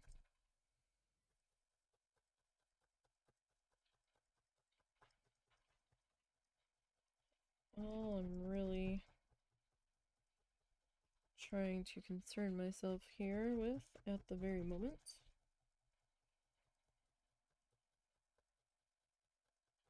because well, it's not super difficult to do this. It does take a little bit of fussing.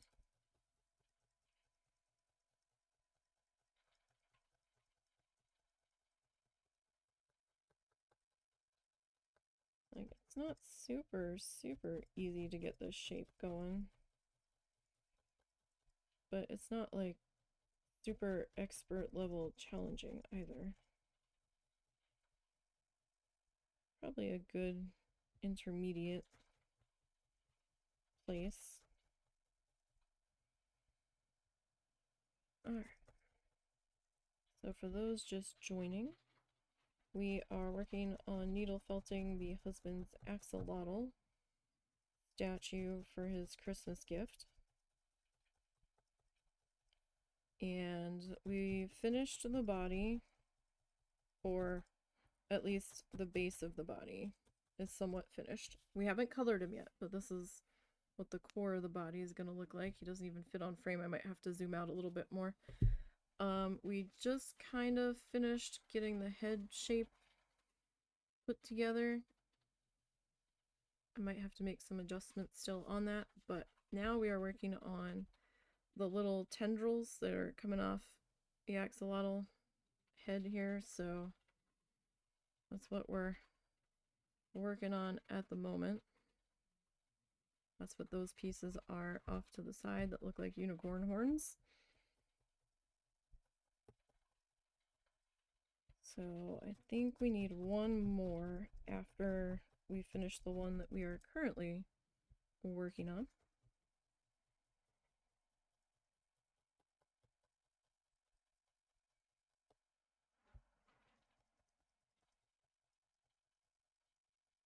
As I try to figure out how long this guy's gotta be.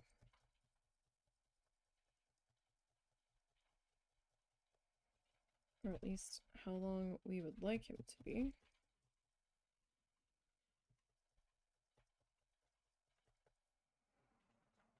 I think that's not bad.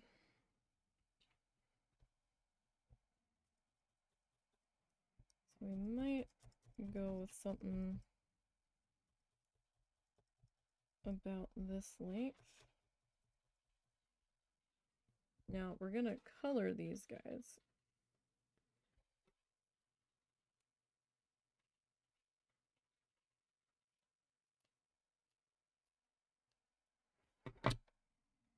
Once we get there, before we attach them. Okay. So these guys. Okay. So I want another one that's kind of about that length. Hopefully we can pull that off. I don't know yet. We'll see.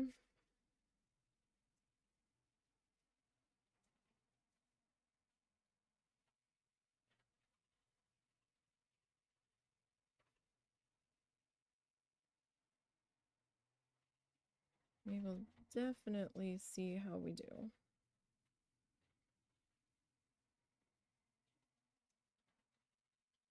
Well, this guy's probably like way too big.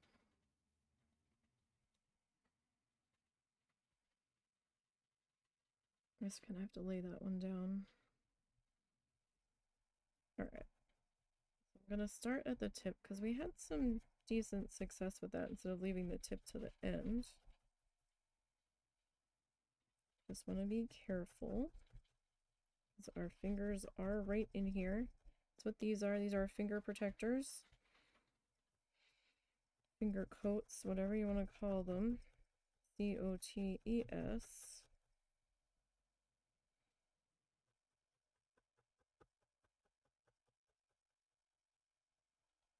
Now, they won't completely save you from injury, but they'll at least lessen the blow, depending on how hard you hit them with the needle.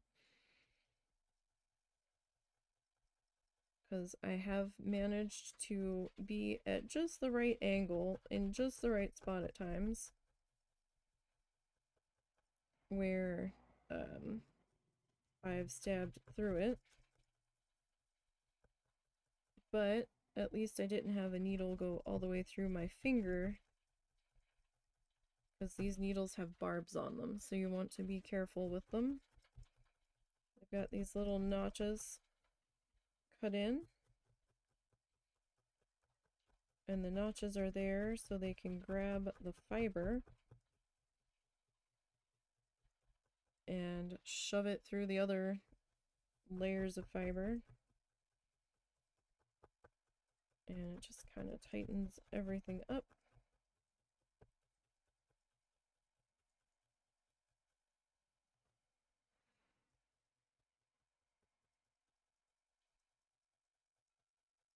And help to either attach it onto itself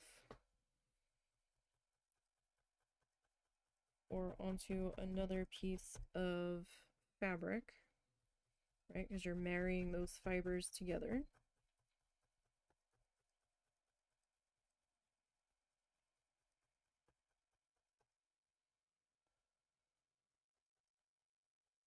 Or it will help you make the critters. Do want to be careful here, because while I'm not stabbing my finger, because my hand or my fingers are holding our little tube of fiber here, in certain places where I'm stabbing the needle through, I can feel the fibers getting pulled across my fingertips, even through these protectors, and it's a very strange sensation. I will say that, but every so often I can feel it.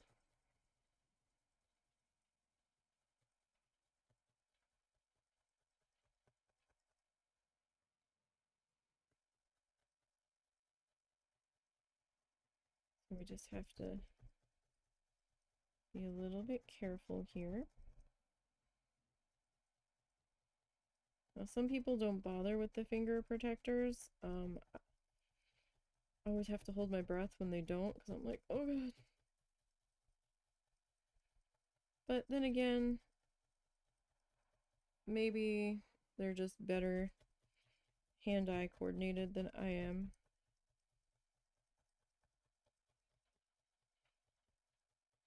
I always get so nervous they're gonna miss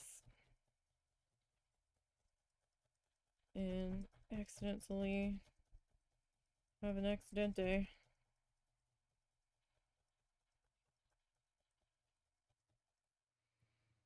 Alright, so we're just gonna keep like turning this an eighth of a turn, a quarter of a turn.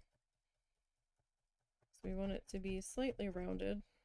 Well, not slightly, we do want it kind of like a round shape here. As best as we can.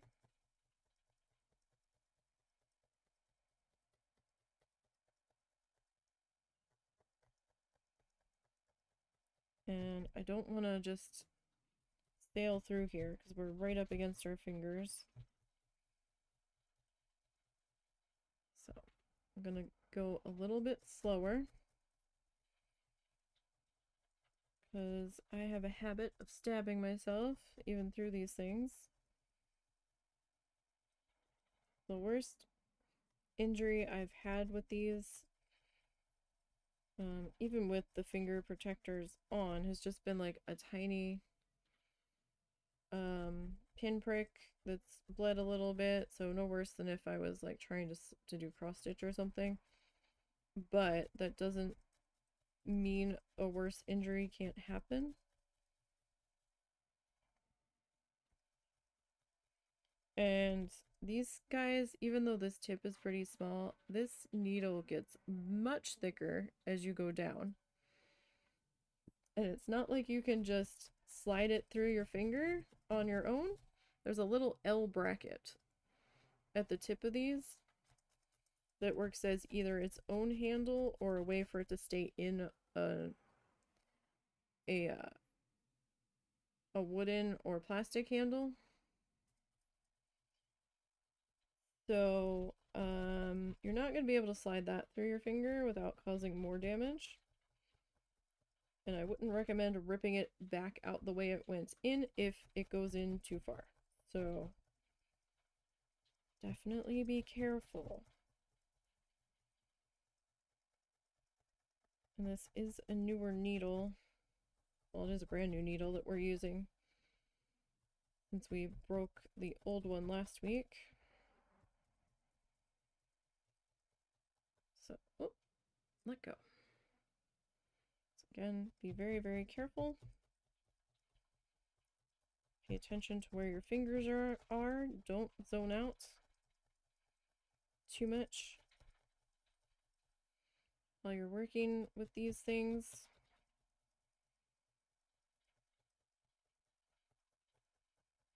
Because it probably won't work out too well for you. And we don't want any injuries. Alright, now I'm just trying to finish shaping the rest of this guy here.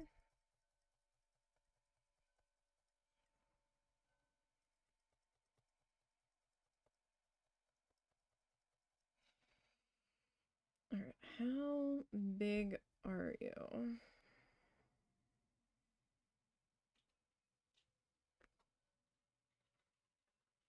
Alright, so I'm gonna trim some of this off the end. I want to leave a little bit though, right? So I want to have some of this that we can spread out. Like a little skirt here, because we're going to use that to attach it to the head. So now I have to find some matchy guys here and try to figure out who's going to go where.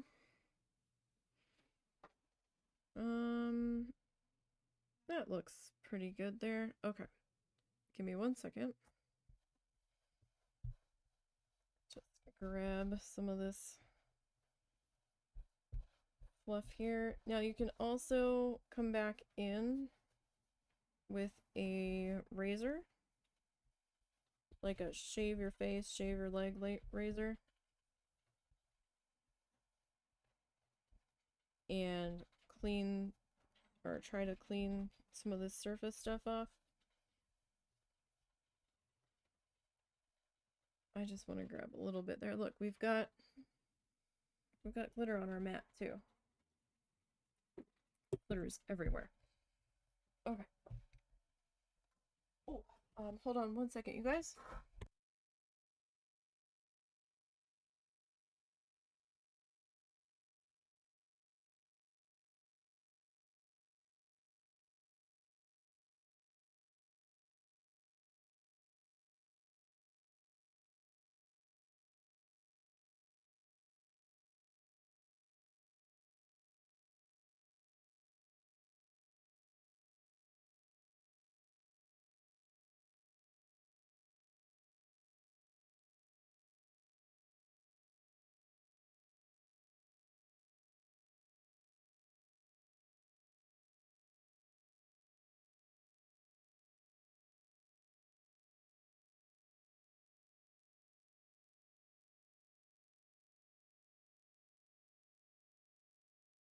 Okay, sorry, my mom needed something. Okay. Now, and I had to get some fluff. So, I'm gonna try to color this as we go, sort of thing. Because these pieces are going to be a nightmare to try to color after we attach. So what is this? This is an acrylic yarn from Paintbox. I can tell by the barcode that I took off. I saved the barcodes on some of these because they'll have the color name or their color number in case I have to try to reorder. I know there's going to be more than likely dye lot issues if I have to try to match something in the middle. I am going to need to get more of this color fluffed. I have more of it. I just have to find its location, which that I'm not certain of. It's in a newer bag, but that doesn't mean much. So I'm not sure which container I have it in. So this is acrylic yarn. It started out as, you know, any other yarn skein from the craft store. And we cut some lengths of it, and then we took our sticker brush. Sticker, slicker, whichever the frig it's called. It's got the little angled metal teeth in there that have like the little bent piece, and if you touch it a certain way, it feels sharp. To help get like the undercoat off the double-coated dogs. And we just brushed through that yarn. I do have a video on the YouTube channel showing how I've done that. Alright, so now, this is the color of the body that the husband wants to go with. So I'm just gonna lay some of this down. And we're gonna start to dab in here. Gently. Very, very gently. Like, we don't want to go too gentle. Like, you want to go into the piece. Right? But we also don't, like, want to be necessarily going completely through the other side. It might happen. If it does, then we'll trim it up. It's okay.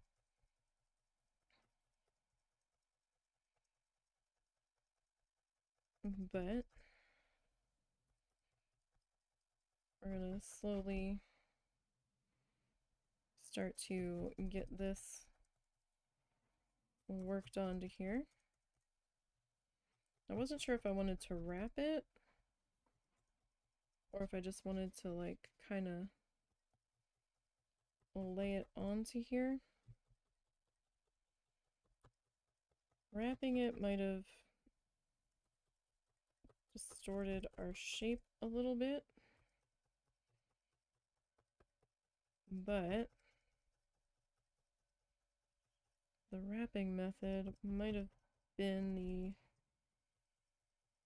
easier way to attach it. But for right now, we're just gonna slowly work our way down our little antenna here.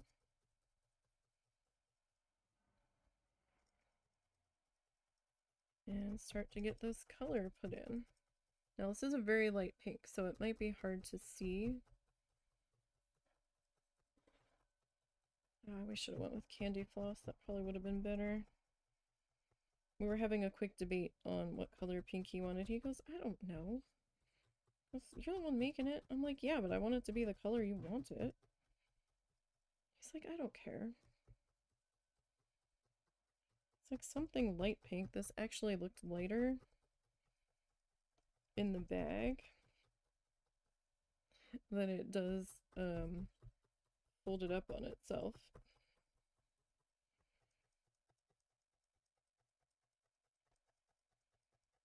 That is something to keep in mind when you are making the critters.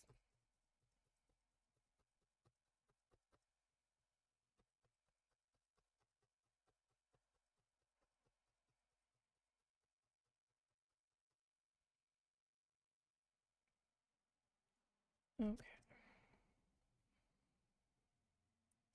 So, kind of need to hold that end in place as best as we can. It's a little awkward adding the color to something so small, but that's kind of why I didn't want to do this while it was attached to the head, because I was like, oh no, no, I don't want, I've had too many awkward angles between working on Reginald. Oh, thank you, Geminis, for the follow. Appreciate that.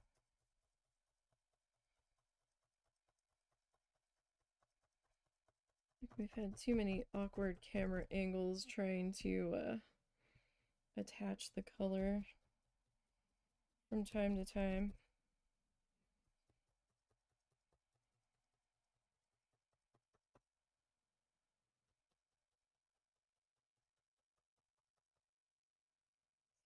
We're just trying to get our color sorted onto here. Now I'm not sure how I'm gonna do the little fringy guys coming off. We're gonna try. We'll see what happens when we get down to that. I've not really done little fringy bits before, so that will be a brand new adventure. Alright, so we're gonna have to come back here with a little bit more fluff.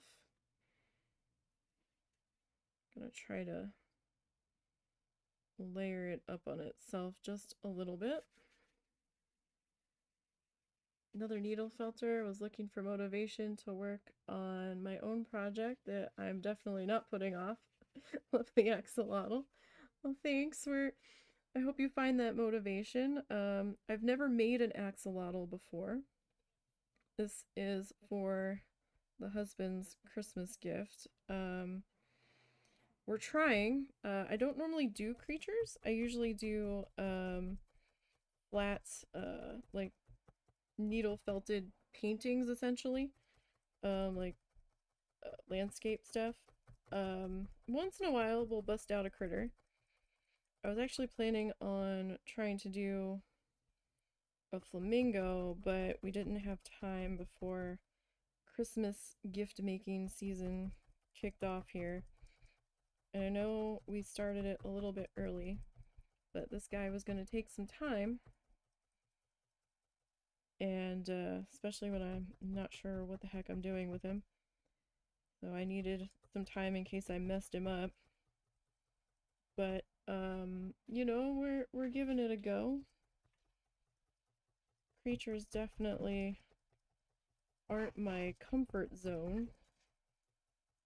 But we've made a few over the years. I do have a tiny flamingo on my desk. It's hard with these smaller pieces to get in here and not stab myself, to find a comfortable holding position. We have ignore the black thread. I need to tighten him up. That was just like I was using him as an embroidery floss holder for something else I was working on. But we made a little tiny what is that? I don't know. 4 or 5 inch tall lawn flamingo. It's like my first real critter that I tried to make.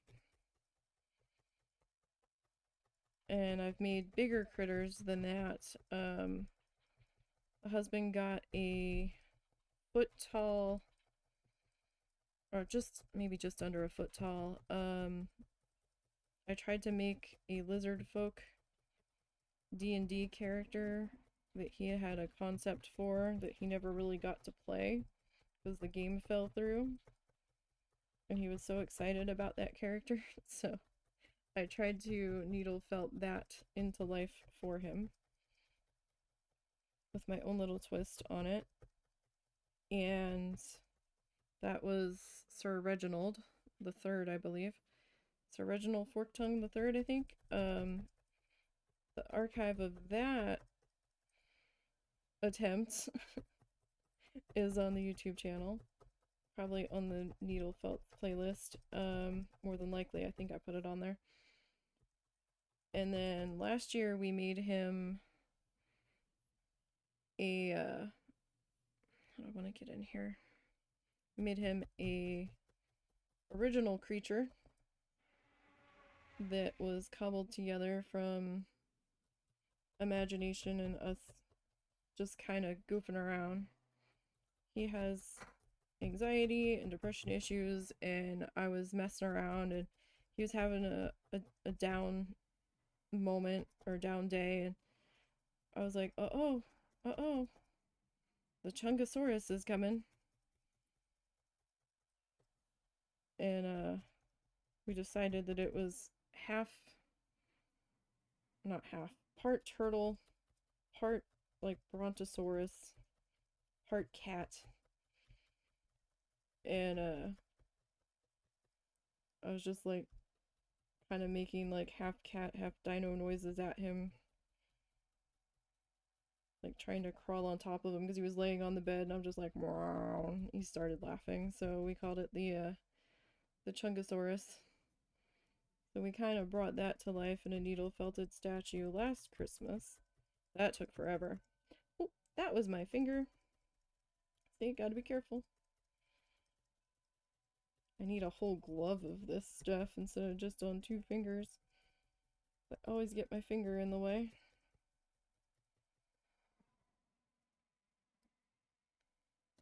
And we should have that one, that project on the YouTube channel archived as well.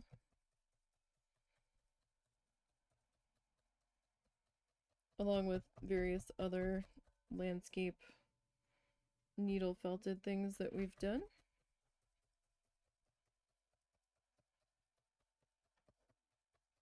Oh, stomach. Nowhere near time for dinner. You just better settle down there. Oh, geez, another phone call.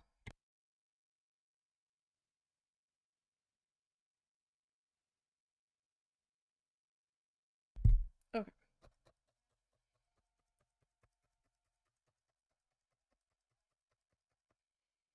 Sorry, I had to mute for that. Our phone likes to tell us who's calling. So I just didn't want to have anybody's name go out there.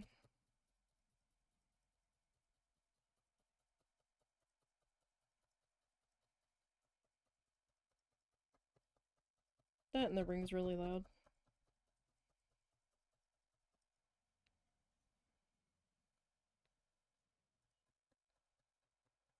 When you actually felt you do simple little critters, your favorite to do are robins and bees, round little guys, maybe 10 centimeters tall, which you think works out to about 4 inches. Decided recently to go for something more ambitious, and as expected, I'm avoiding it like the plague. Yeah, I was gonna do a much larger flamingo. Like, the smaller guys are easier to do, right? Because you can get them done a lot faster. But Axolotl, man, I started this guy in October. But I've only been working on him 1 day a week for like 4 hours or so. I'm gonna have to start working on him off stream and record it and then add that to the playlist of this guy getting done. Because I'm not gonna have enough time. Because like this is the body, right? I'm zoomed in a little bit, but he's about the diagonal length of my mat. My mat's, what's my mat? 10 by 10? Something like that? 8 by 8? And then there's the tail. I probably should have colored the tail before I attached it, but that's a problem for future me, apparently. And I've made this guy out of polyfill. I didn't go with roving. I could have gone with roving, but for my crafting budget, roving is a little expensive. And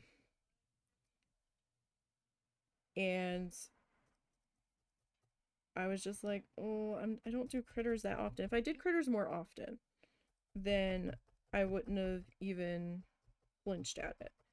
But I just didn't want to spend that much when I don't do critters that often. So I was like, yeah, I don't know. I don't know if I want to commit to getting a big box of roving because I didn't know how much I was going to need. That's the thing. So last year when we made the Chunkosaurus, I made the body out of polyfill because I found out that I can needle felt polyfill. So this year I was like, oh, we're totally doing that again because it's a lot cheaper than doing the roving, right?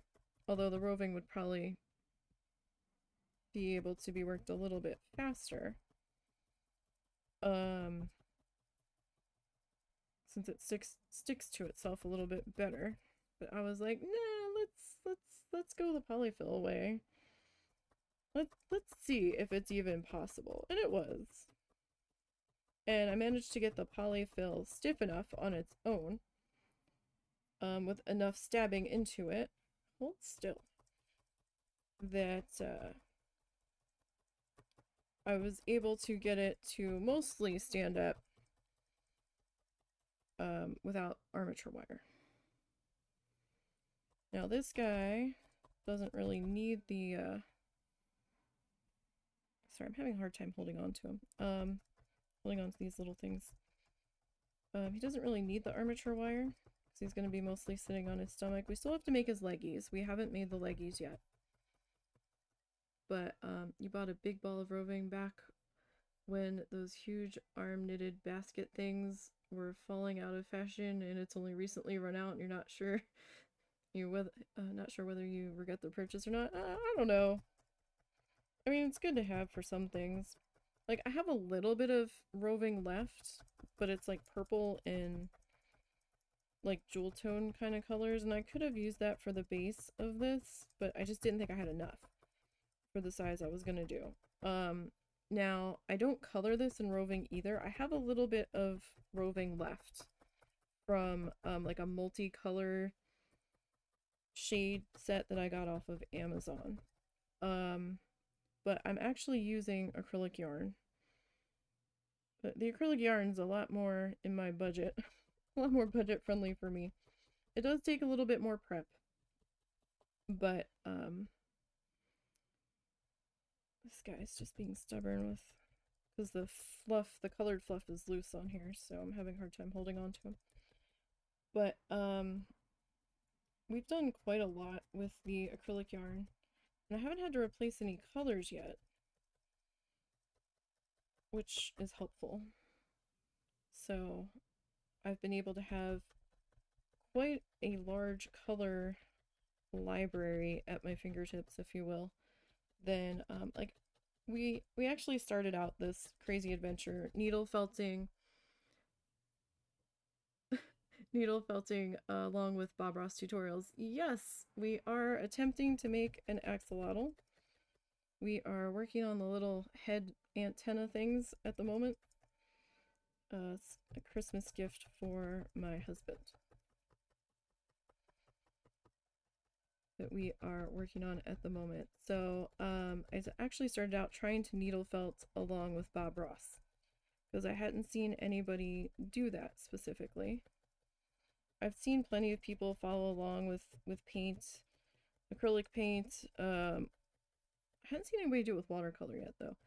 Some people were using icing, some people were doing it in red light, some people were only listening to the audio and not seeing what he was actually doing. You know, those sorts of things. But we decided to needle felt along, and I'm like, wow, I need a lot of colors because we can't really mix this like paint. So it was cheaper for me to go with the acrylic yarn instead of trying to go the roving route. I also had a lot more colors available to me, at least at the places that I was looking to get it from. And then I've got yarn if I need it for something else too.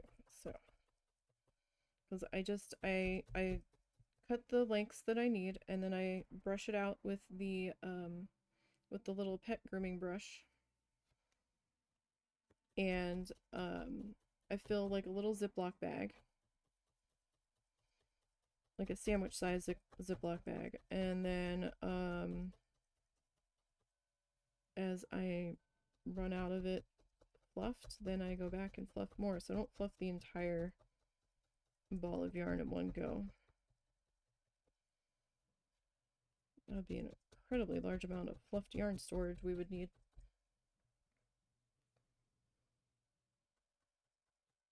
Self-proclaimed ailment. No.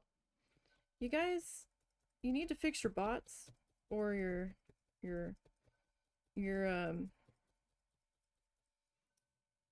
whatever you're doing to try to post that, because doing the space between the dot and the com when trying to post a link, it's not going to work. And I already had to report one of you guys yesterday. Speaking of which, I need to go back and check my email and see if they did anything about that. Now I'm going to have to turn around and report you now.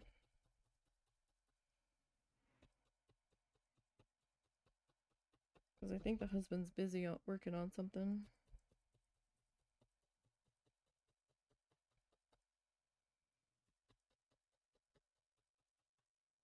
Yes, we have a fondness for Bob Ross. Like, I've followed along with the oil painting. We did 2 different seasons, I think. Or we at least did 1 full season, and then I think I did a couple where I was popping around. But I have an idea to do needle felted magnets, and I think we might follow a different season of his to make those. And it took me, I just finished doing a long haul project with following along with his tutorials.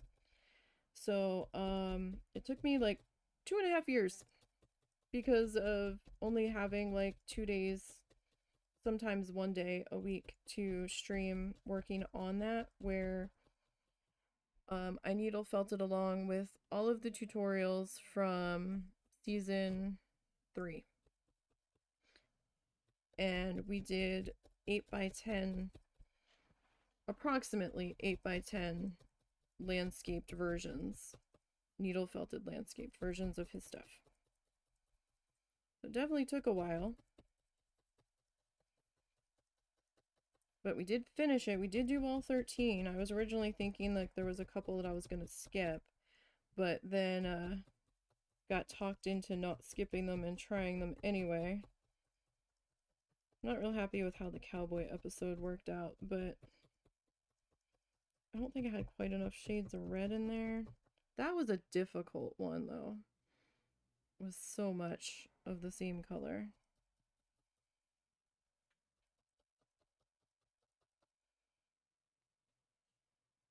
Alright, so this side definitely hasn't gotten any fluff yet.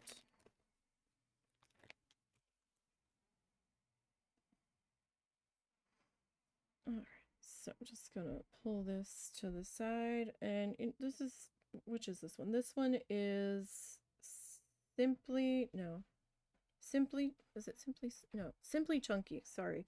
They've got a Simply Super Chunky, and then they've got a Simply Chunky from Paintbox. And I got that off the Lovecrafts website. I've got some acrylic yarn from Joanne's House Label. Though, I've not had the best luck ordering stuff from Joanne's. And I don't know if they're fully closing. I know they filed for bankruptcy, and I'm not surprised. Every time we went into our local Joann's, the store was just kind of in shambles, or they didn't have the thing that was advertised, or the dimensions, or they didn't like list the dimensions on the thing, and then when I got there to get it, it was like way smaller than I expected. But whenever I order yarn from them, it doesn't seem to come from the same location. It comes from like 5 different locations across the country. I'm like, are you just pulling it from the stores? Because this is weird. I feel like you're just pulling it off the store shelves for whoever has backstock on it. And then they, like, I had last, like, Black Friday. It wasn't on Black Friday itself. It might have been right before Black Friday. I had ordered a bunch of their yarn because it was super on sale. And they sent half of the order, and then the other half of the order just like didn't show up. And I'm like, where's the rest of my yarn? Where's the rest of my yarn? Why is only half of it here? It like showed up like maybe 4 days before Christmas, and I had ordered it like 6 weeks prior, and I'm like, guys, what the heck?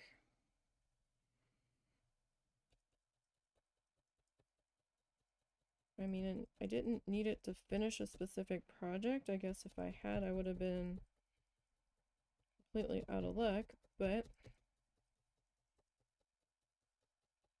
some people were real big mad on the website, and some people ended up contacting the Better Business Bureau. There we go. The BBB. And trying to email escalate their issues, and all the website was saying was like, we're expecting higher order volume than usual, and I'm like, you guys did like a blowout sale on so much stuff, and then you're acting like you didn't expect to get overwhelmed with orders. That's just ridiculous.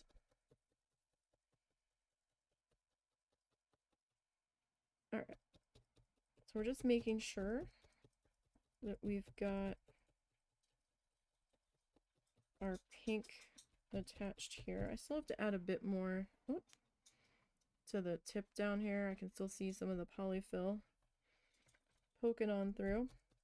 I am glad I decided to put the color on this before attaching it, because this guy is definitely pretty awkward to do this without it being attached to the head. So I left these little bits of polyfill loose hanging off of it on purpose. I'm going to use that to attach this guy to the head, right?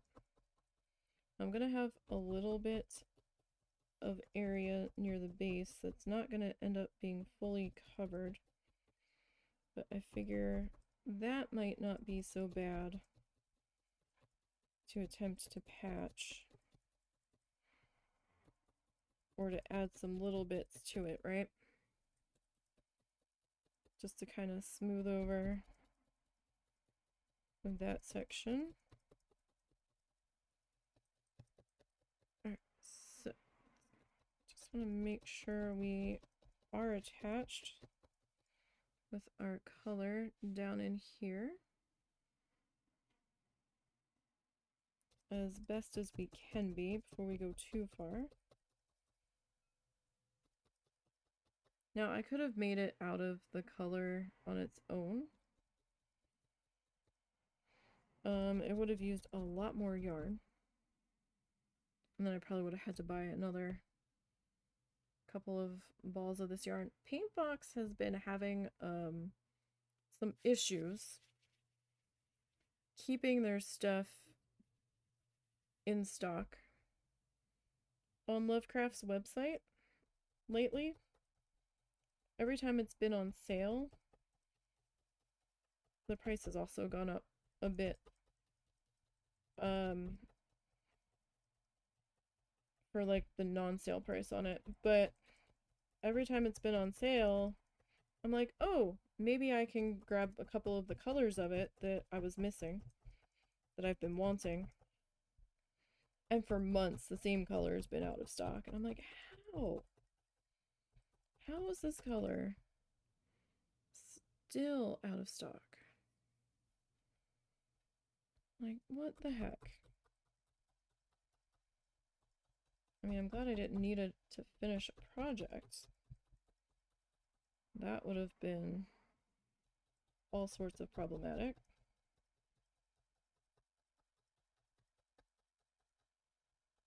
And then I kind of was like, well, I guess I need to find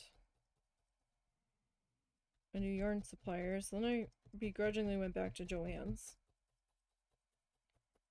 But I think the next time I need yarn, I'm going to order from Michael's. At least when it's on sale. The acrylic yarn price there from their...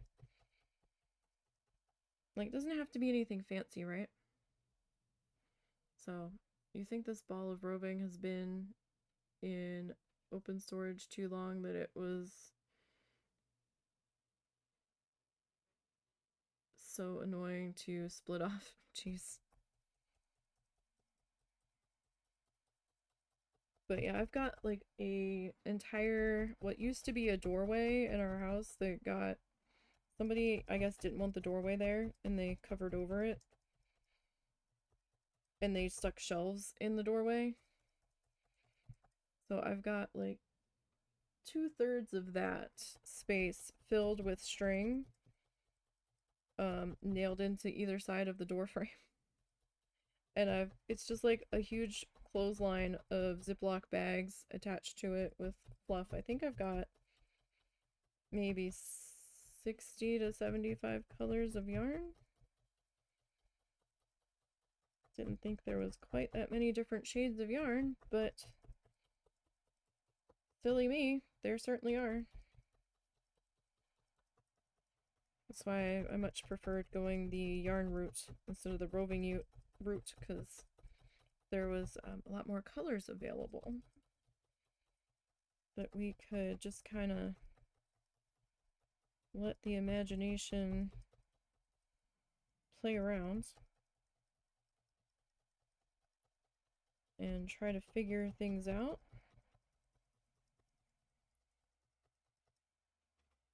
But yeah, I think next time I'm going to try to order from Michael's. Their house brand that I can't remember, their house label. Loops and Threads, maybe? They've got a good number of colors available. I'm not going to need yarn anytime soon, but the next time I do, probably going to go to there. It's $3.99 for a 6-ounce skein, which wasn't too bad. US dollars.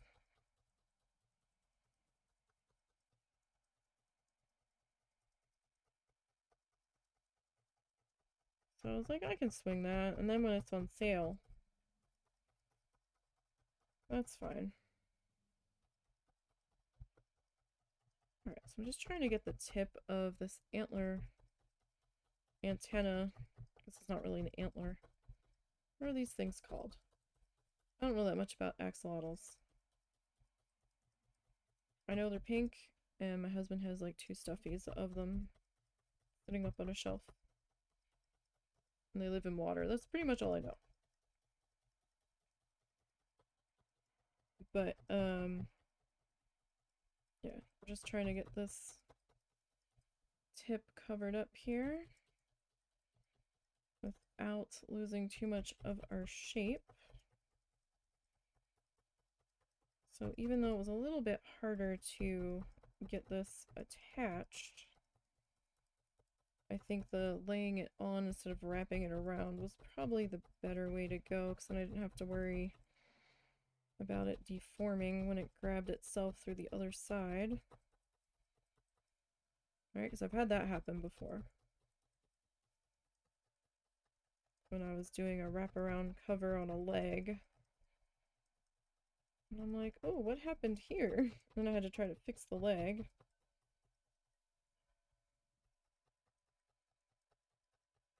I think our pink is kind of a little bit longer than where the base of our polyfill is here. It feels like, because like you can feel the different densities of where the needle is stabbing into. Like where the polyfill is, it's a lot stiffer. And then I'll hit a section where it just like sails right through. I'm like, ooh, okay. That is just fluff. And fluff that hasn't been attached yet. So it takes a little bit of time and a little bit of patience. Like this isn't really something you want to be rushing through here. Here's a similar spot with your ceramic stuff, whole wall with shelves of stuff, and it's still barely enough space. Yeah, I don't have enough room. I would love to have like a much longer area, and I would try to fluff most of the yarn before storing it, just so I didn't have to, you know, go back and refill the bags so often, because right now I'm only using like, oh no, some of them are in sandwich size Ziploc bags and some of them are in quart size, but I'd really rather do like the 2-gallon size, just so that way it's fluffed. But I just don't have that much room to do that. Oh, really? Okay. So the tip, I somehow didn't get fully covered. How the heck did that happen? We're gonna do this real careful.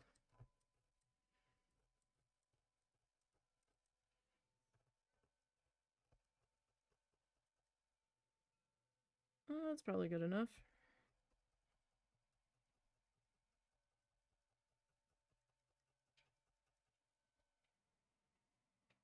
I mean, it's not that Okay, it is a little noticeable now that I'm looking at the top of it.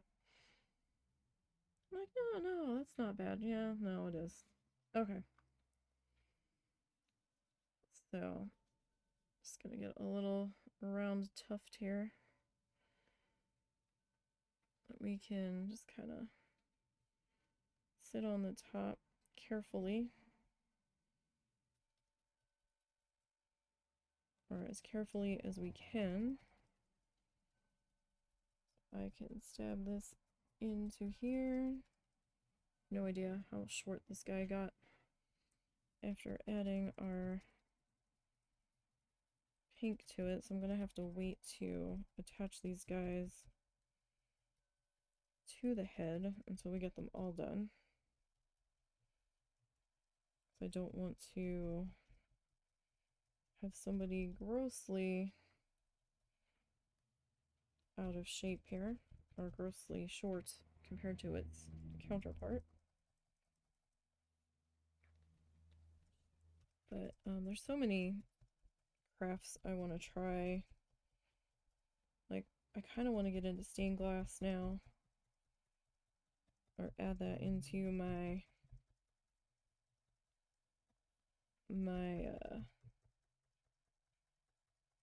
I don't know, what would you call it? Wheelhouse? Options? Not tried it before. I've seen somebody else doing videos of it, and I'm like, you know what? I think I could do that. Don't know if I'd be able to, but I think I can. I'd like to try. Kind of looks like fun.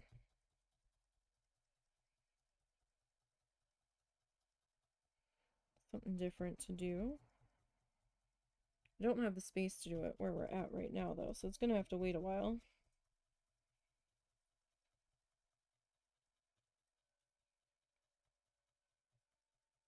Because the grinding is something I would want to do either outside or in a room that I can shut properly to keep the pets out.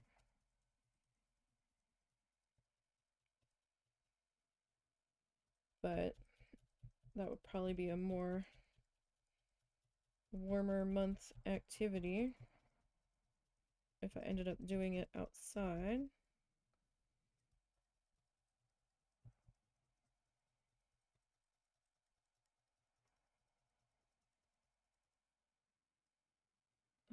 Repeater. I mean, I could use one, but I just don't want to keep, I want to keep the cats from getting in there. And oddly enough, there's only one bedroom in our house that has like the ability to have a door. That has a door. We have another room that could have a door. This house is so, somebody built this themselves, or had somebody build it that didn't know what they were doing, and it was added on and added on and added on. The house is from the originally started being built in the 20s, so nothing's standard. There's like no standard door frames in this house, and it's a mess. There's like, yeah, kinda, there's like 2.5 closets in the entire house.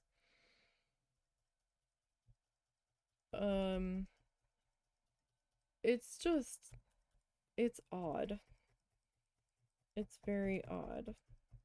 If you go by doors closing, then there's technically only one bedroom in this house. There's 2 rooms on the front of this house that both have entries onto our front porch. And I'm like, but why would you have 2, like, living rooms? That doesn't make sense. And the person that had it before we got it decided they thought that was weird too, and they turned the one room into a bedroom. But there's no, like, closing door for the bedroom, so I'm like, okay. Sure. Okay. I don't know how this is gonna go. Because it kind of, like, fringes off. I don't really know how I want to do this, so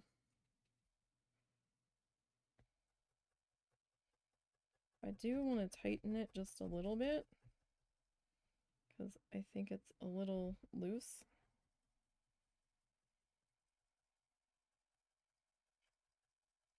I'd like it to be a little bit stiffer.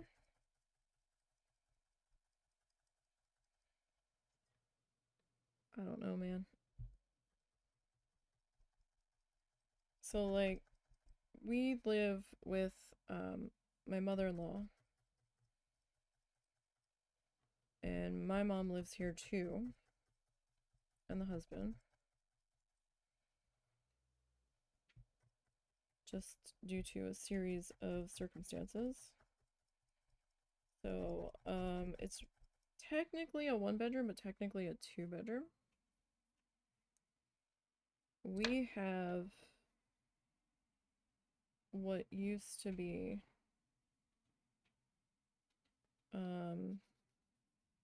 I guess technically like a living room as our bedroom that we ended up commandeering.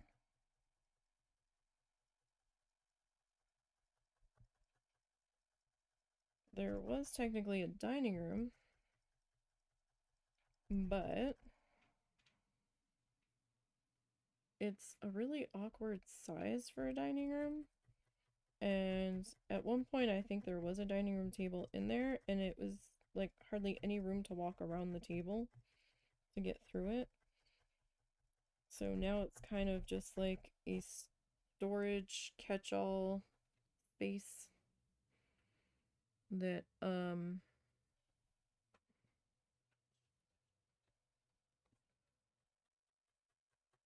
we have like our bulk stuff stored in, like cases of water, paper towels, that sort of stuff.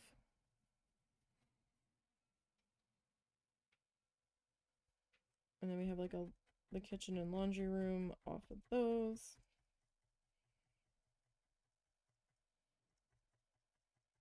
I'm just taking a little bit of this, right? And I kind of made like a little fluffy snake. And now I'm just kind of trying to felt that onto itself here a little bit. I wasn't really sure how I wanted to go about attaching this. So let's see. Is there a piece coming out of the top of it? Or is it just kind of more off the sides?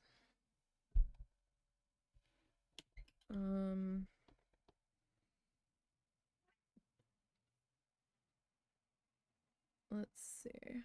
Let's see what we can do here.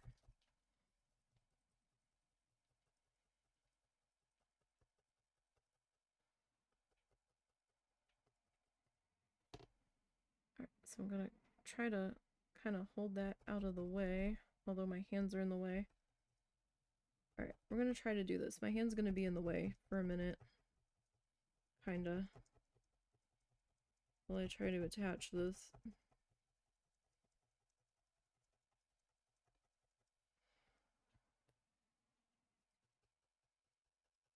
Mostly because I don't want to lose too much of it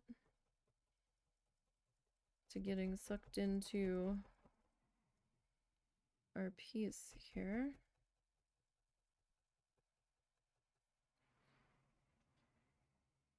Okay.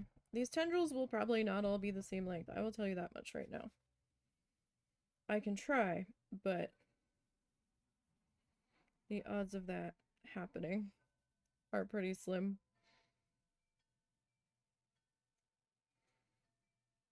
I am the queen of unevenness. Or at least it seems that way. Okay.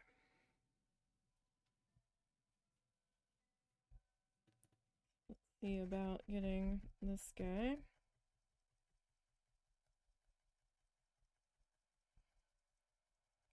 Felted up on top of himself.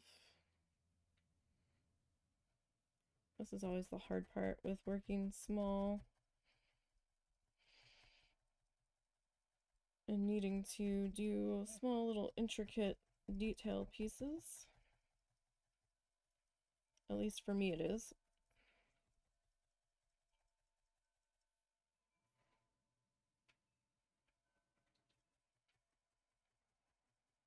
Alright.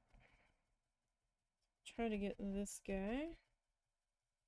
So what is the big project that you keep putting off now? That you may or may not end up doing after all? If I may ask.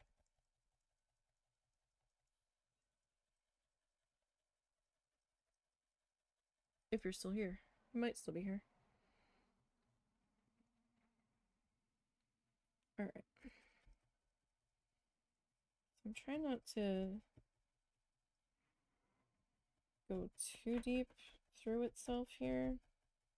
If we do, it's not a huge, terrible deal though. We can trim that up.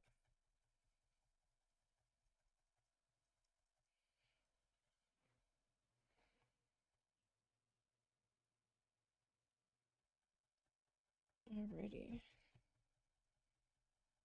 Kind of getting there. It's kind of coming together.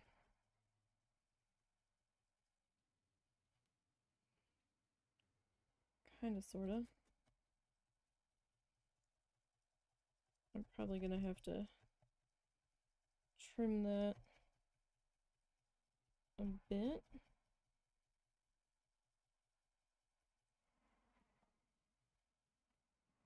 We will see. Ah! Stab the fluff, not the finger. Stab the fluff, not the finger. If I put that on a t-shirt, nobody would understand. Be like, what?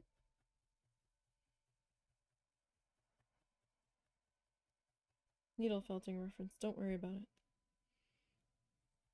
If you get it, you get it.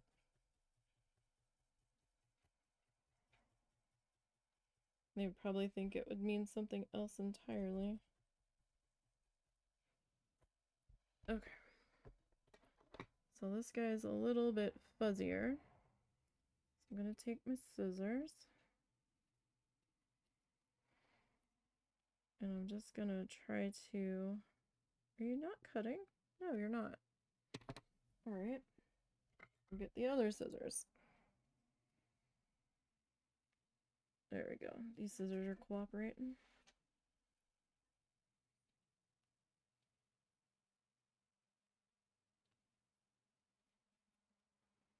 I have another pair of like snippy scissors that might work a little bit better.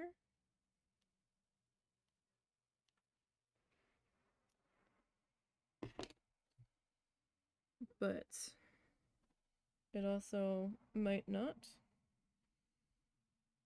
Okay, so that's kind of there. This one's gonna kind of go here.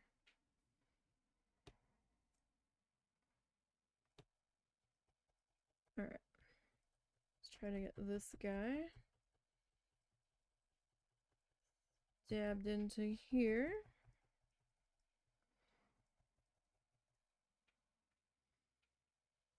All right.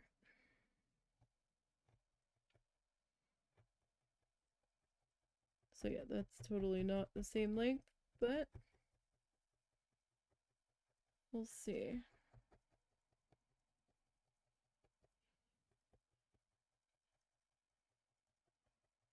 How we go attaching here. We can always trim it down a little bit if we need to. But we might end up shortening it accidentally as we attach into our little antenna thingy. That's definitely longer than the other one, but it might be alright.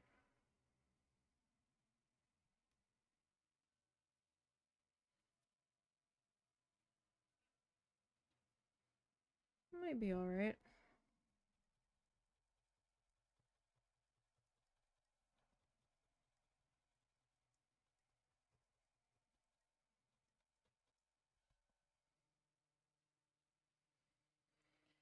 Oh boy, this is gonna be the derpiest axolotl ever.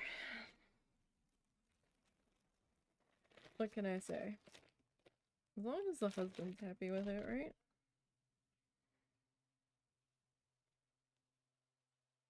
Oh boy. Me and my brilliant ideas.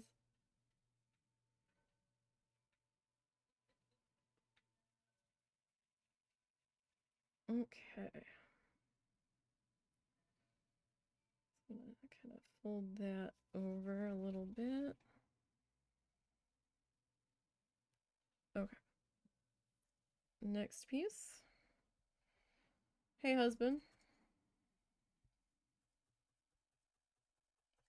Didn't hear me. Husband? Hmm?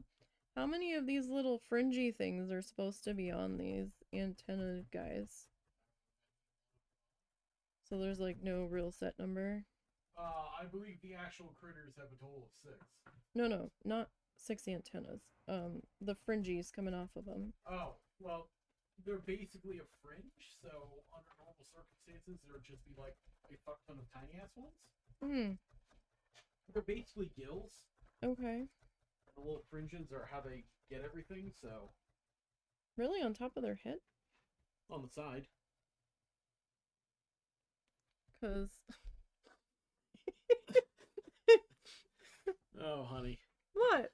You have certainly chosen a challenge for yourself. What? Nothing. What? Like, they've got little doodles coming off, right? Yeah. So. Yeah. It's lots of little doodles, though. Okay. Good luck. Okay.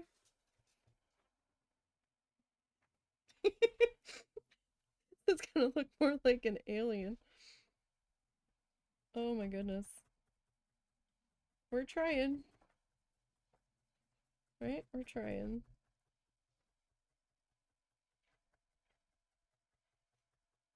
It's gonna be like a Franken creature. By the time we get down to it. Alright, well these scissors didn't do what I wanted them to, so I'm gonna put them up there. I have these like snippy,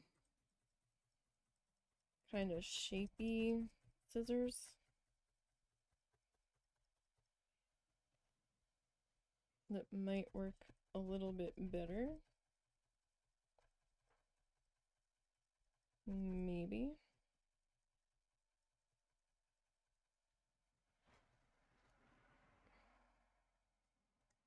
Oh, I am bound and determined to break this new one. I don't want to break anymore. The other one went flying far enough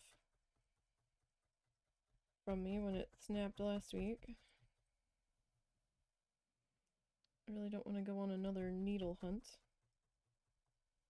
That's not fun. It's more of a panic with all the animals walking around.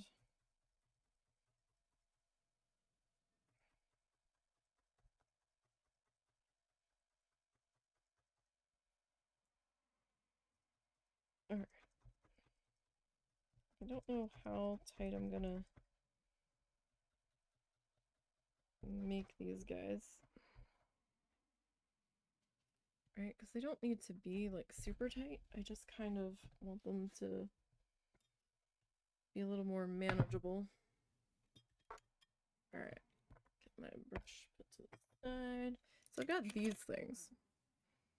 Alright, these came in my one toolkit. Sometimes they work a little bit better. Sometimes.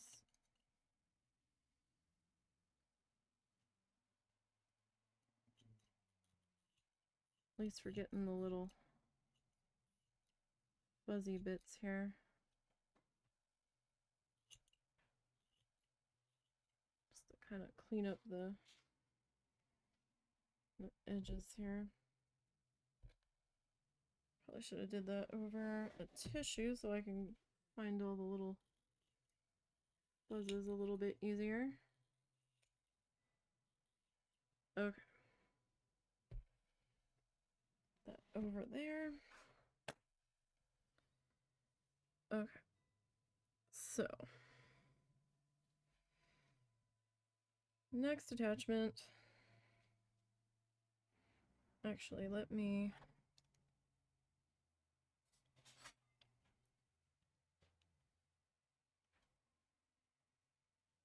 trim a little bit of that off. That was a little bit long. Or at least it seemed a little bit long. Oh my god, and I have to do these to 4 more? Oh no. Oh no. Oh my goodness.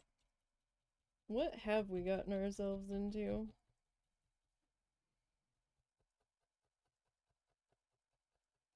Me and my brilliant ideas.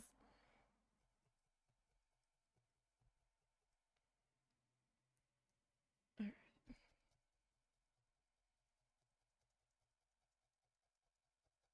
We'll get this guy. Kind of attached into here. Carefully.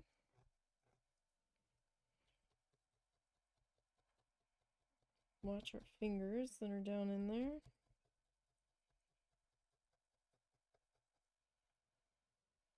Alright.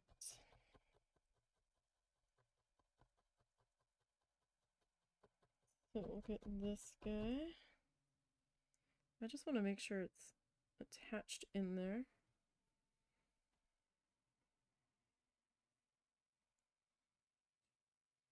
Okay. Don't know how many of these we're going to end up doing on each one. That I don't know yet. So if you're having trouble getting the fluff to obey what you're trying to do with it, you can take a little bit of water. Ko-fi-bot, are you feeling alright? You're like double posting. Ko-fi-bot's just having the time of its life here, it would seem. Okay. So let's work on our next guy here. What time is it? Okay. Just kind of realized I hadn't checked the time in forever.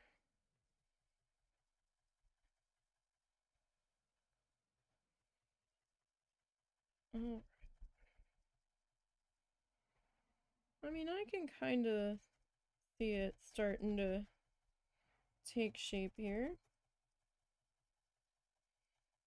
Kind of, sorta. Right? I can kind of see the idea starting to flesh out here. If we squint really hard. Alright. It's hard to see what I'm doing because we're working on this little guy here. So, see what we can get going. I'm just gonna do a couple more passes as I try to rotate this guy around.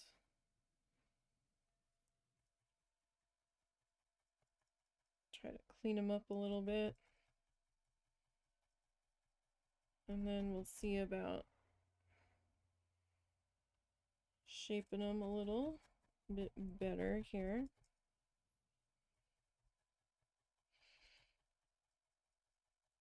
Oh my goodness, we've got to do, what is this? We'll probably end up doing 3 to 4 on each side here. I don't know if we're going to do any on the top. We might do 1 on the top, maybe? We can try.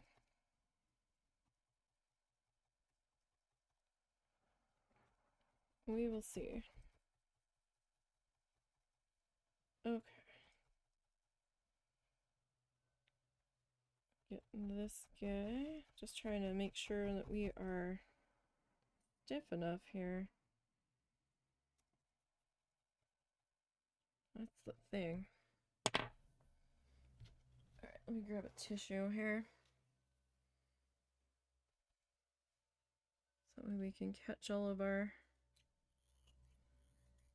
little fibery guys here.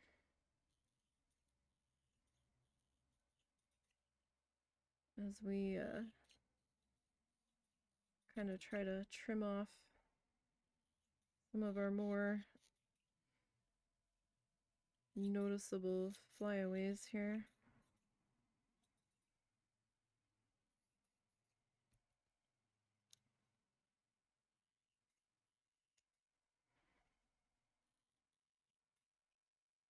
That's not too bad.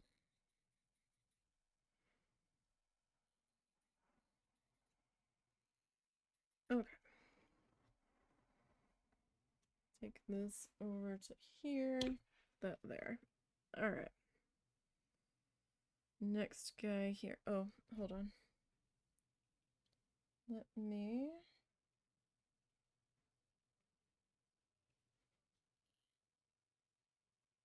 just kind of trim up the tail on that a little bit. Okay. So I guess about here. This one's a little bit thicker than the other guys. To be careful, my fingers, my unprotected fingers are kind of in the way in there.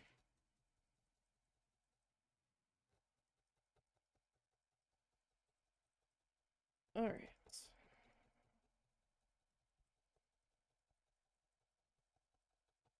It's gonna take a little bit of patience. So we've got all these little flyaway guys. Then I'm gonna try to at least make it look like they're attached. I will say, so far, this antenna, the base of it, I don't know if it's really an antenna, that's what I'm calling it, has not tried to distort as we've been wrapping the color on it and adding our antenna, so I'm pretty happy, or our little fringy guys, pretty happy with that, because that was a little bit of a concern that I had.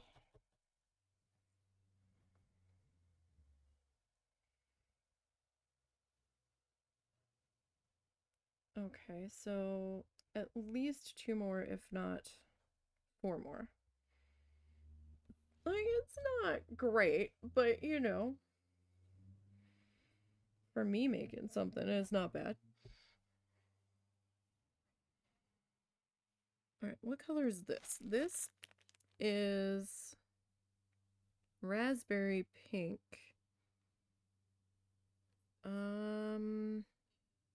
This is also from Paintbox Simply Chunky. Looking at the label, that's how they do their labels. Still all acrylic yarn.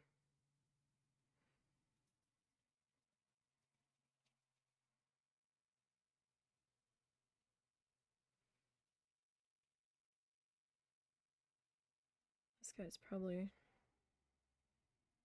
a little big. Got a little carried away. Alright. Let's get back to stabbing our friend here. Our next little fringy guy.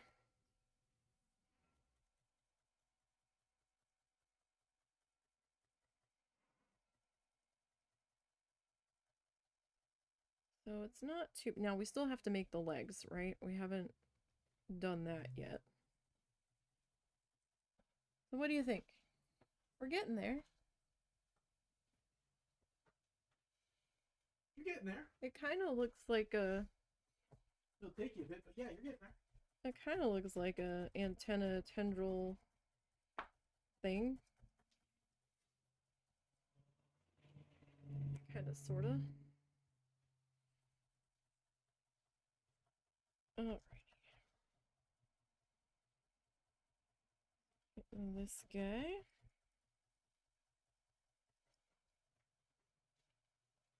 So just trying to keep him from getting a little too flat. I want him a little bit rounded. I mean, I wasn't sure if I was just going to do little bits of fluff stabbed in and then just have it like be floaty, or if I wanted to do it this way. I think this way gives it a little bit more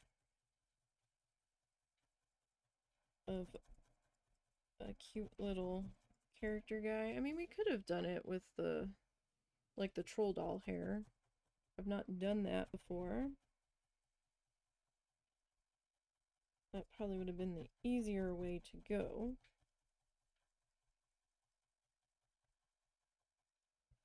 Potentially. But I think I'm happier going this route.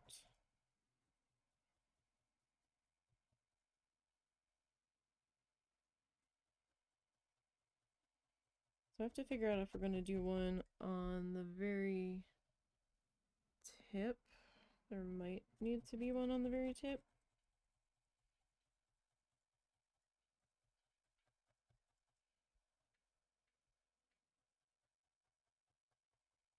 So it's going to be a little wild looking here as we are making this guy. Because like the needle's going to be poking through and it's going to be sending fiber through the other side. That's why I've been doing the little trimmy, shapy cleanup. Alright. You sit there. Okay.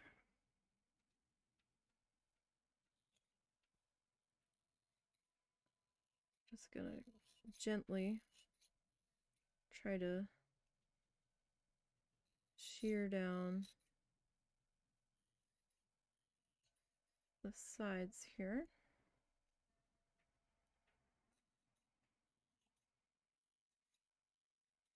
Just trying to clean up all the little fuzzy pieces.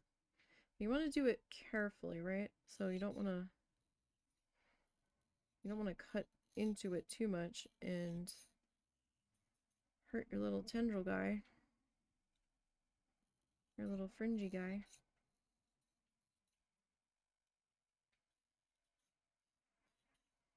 Like, that wouldn't be a good time.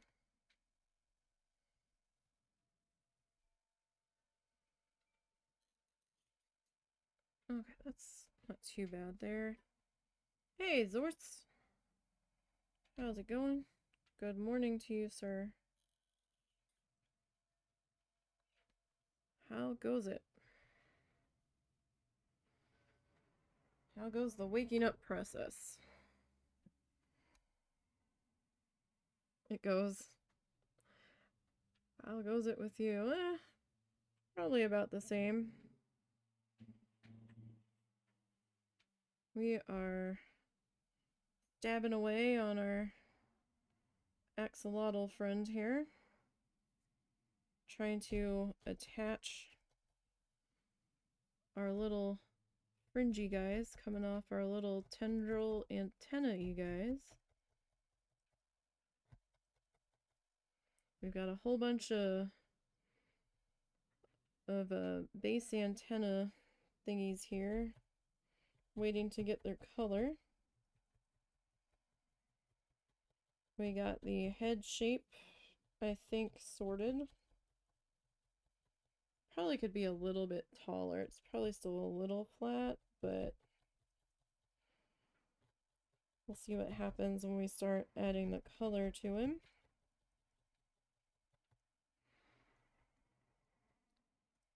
we'll see how that goes. But so far today, coffee and some power wash sim. Nice. We've got a Coral Island update coming in tomorrow. We're not playing Coral Island tomorrow, we're playing Planet Zoo tomorrow, but we've got an update hitting tomorrow. So any Coral Island fans, make sure you check the Steam news page for that. They've got some UI updates coming. There's gonna be some more quests coming in to help Sam with the general store. They're lowering the requirements to get to town rank A and to town rank B. So I'm curious to see if now we are going to have town rank A when we load in on Sunday. I am very curious about that. And apparently they're going to make it so you can access the underwater farm a lot sooner as well. So we might have a letter in the mail about starting that as well. We're going to be super busy. And there we go. That doesn't look too bad. Got the third one on there. And then like this will get like attached to the head. You can kind of see it taking shape. This guy needs a little bit more. While it was a little big on the other one, this is now a little small, I think.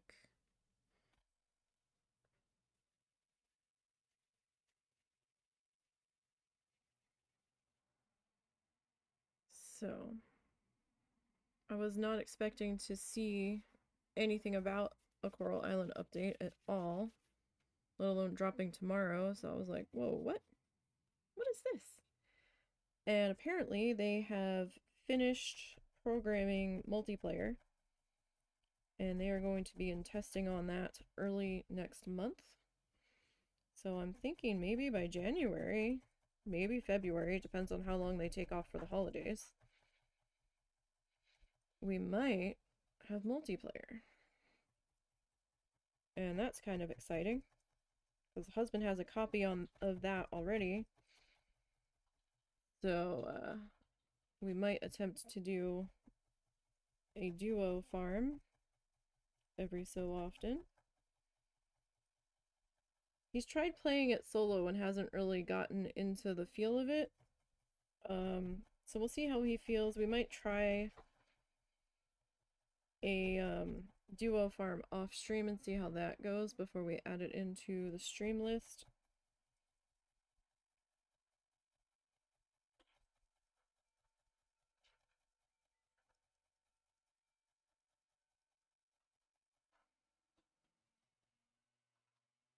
But right now we're just kind of working on getting our little fringy nubbies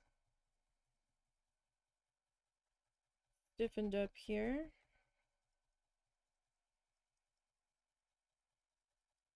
So I can work with them a little bit easier.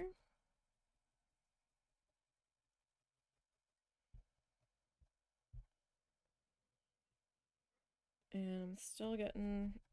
I've decided we're changing the foot on that chicken. I'm not happy with it. Still not happy with it.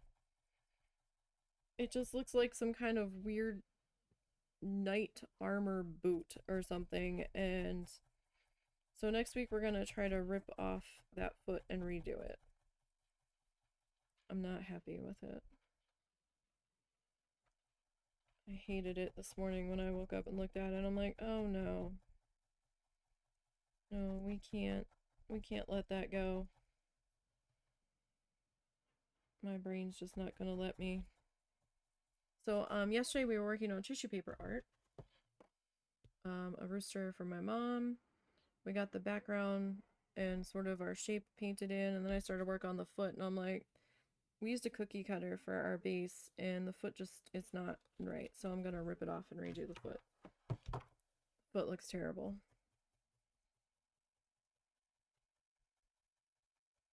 That's just something that we're just gonna have to fix. It shouldn't take us long to fix it, but that is gonna need to get fixed up. Alright.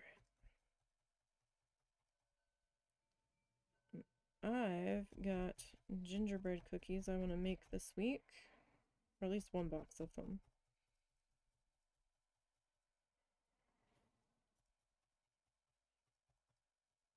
Every time I walk by the pantry, it smells like gingerbread. So now I really, really want them. And I should have time to do that this week. We got some more Bear and Breakfast recorded this morning. That was fun. Although I feel a little lost because we're working on the Winterberry Ski Lodge, right? Like we've just started to figure that mess out. And I kind of feel like they handheld me, and now they've thrown me in the deep end. Like, the dog kind of taught us about a TV or theater room or something, but they didn't say that we had to put it in this place. And I don't know if it's required for us to put it in this place. It might be. And I'm just kind of like, okay, maybe. So we spent our recording session today trying to figure that out in our lounge and how the heck I was gonna get rooms put into there.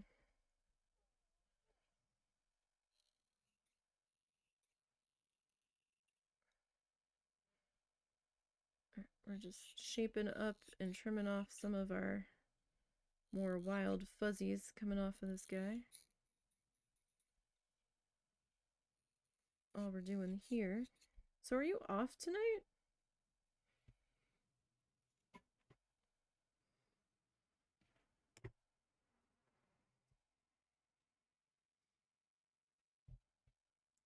Oh, well, that sucks. But I guess money, so gotta pay the bills.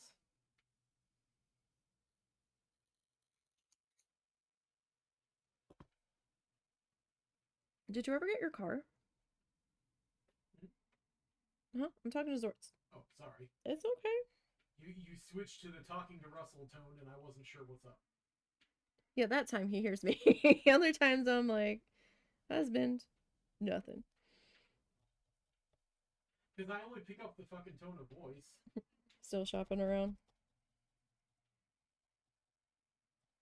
Maybe I should, like, put the finger that's got the finger protector on it in the line of fire. That might be the better option here.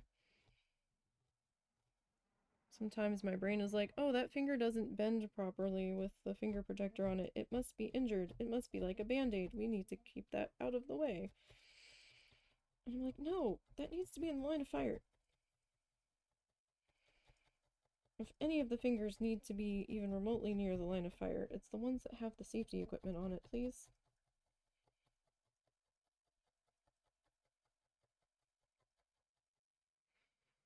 Still shopping around. I get it. I feel you. Trust me, I'm not looking forward to when we're gonna have to do something with ours.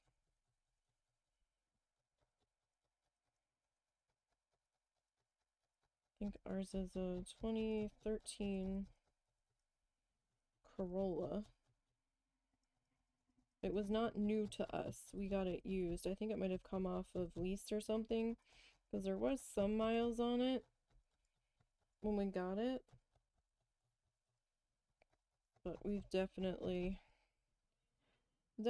added to the mileage there. It's it hit 100,000 while we were on our trip, or just before we left. I think maybe just before we left, actually.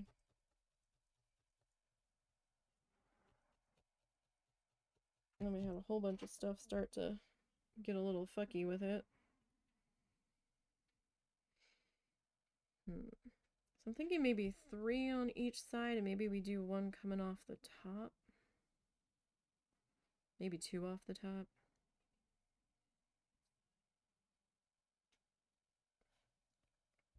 For our little antenna dudes here. So I'm probably going to cover most of the head in the pink before I add these guys on, I think. I still have to add my little bit of polyfill back here so I can do like this and use it to attach it to here. All right, I need what? Yep, coffee. I understand. All right.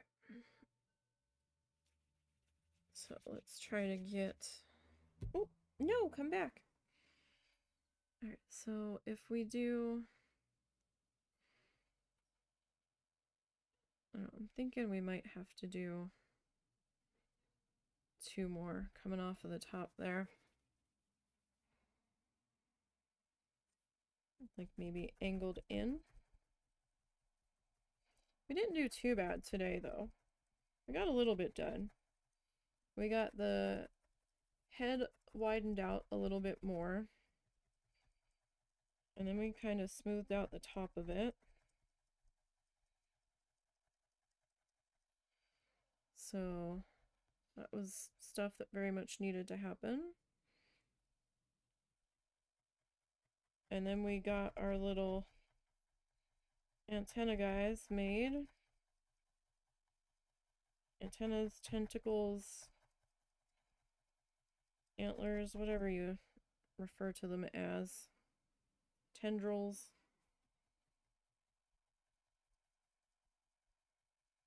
I don't know what they're actually called.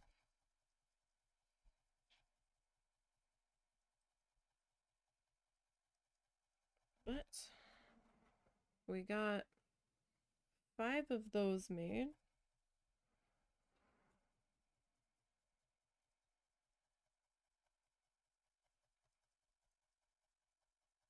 And now we're just kind of working on shaping our little fringy guys.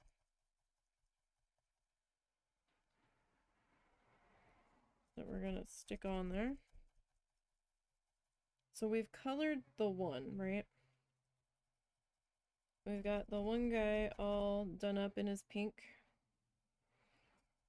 So I think it's definitely going to be easier to do these guys, to color them before attachment. Just based off of how much trouble we were having holding on to the one. I can't imagine trying to do that while it's attached to the head. That probably would have been quite the struggle bus of an adventure.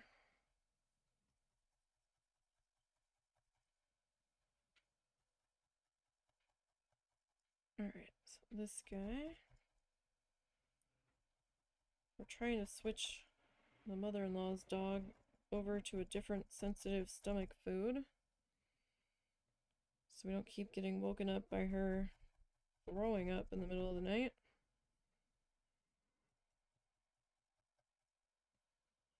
Between that, like, we didn't know if she was sick, or if she got into something, or if she was just needs to be on the sensitive stomach food, or if for her little tiny dogness she was just going too many hours without eating, which was also possible. So we started to leave a small amount of dry food down all the time again, along with their breakfast and dinner.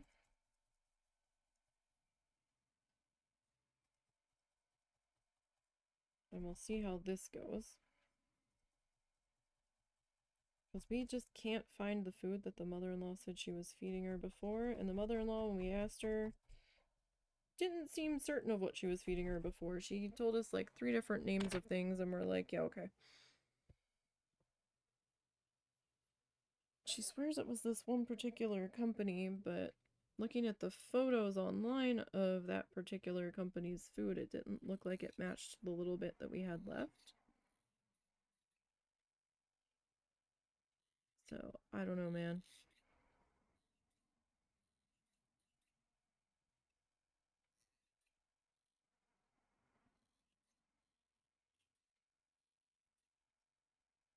So, we'll see. We were able to get this at Walmart. I think we ended up getting some kind of like Pro Balance something or other. But it's not the same stuff that Zuzu eats. So I don't know if we're going to try to switch him over to the same stuff as her.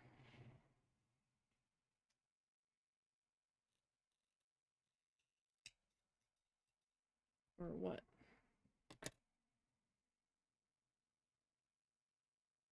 Okay. Alright, come here, tiny tendril.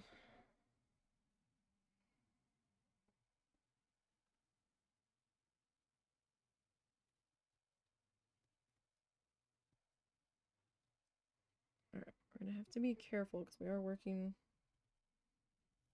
around the top of this guy.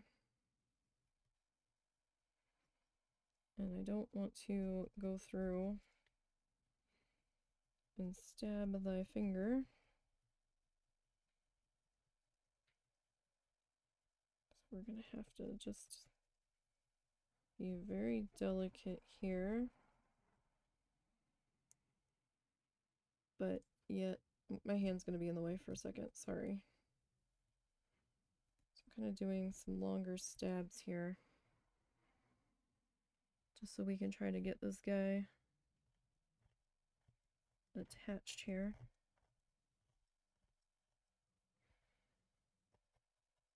Get all of our little party hats on. I've still got a whole bunch of video editing I've got to do. I got a little bit of editing done on the speed needle felt from doing episode 12, season 3 of the Bob Ross needle felting experience.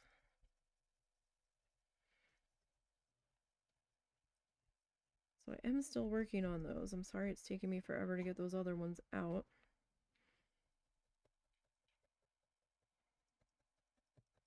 I still owe you guys the one from 10. I'm pretty sure 11 went up already. I don't think I have the video from 11 anymore, so that had to have gone up.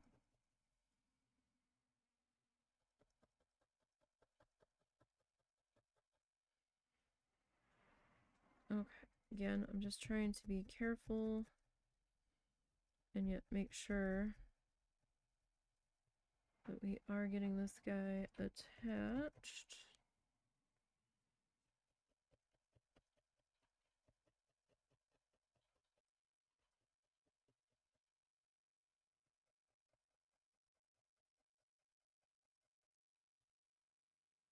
Okay, that's pretty good there.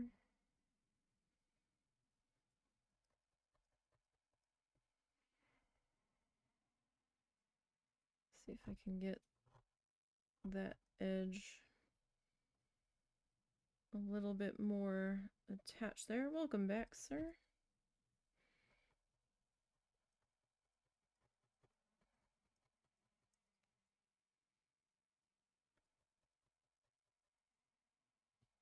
Alrighty. So yeah, we'll put one more up there, and I think that'll do that pretty good.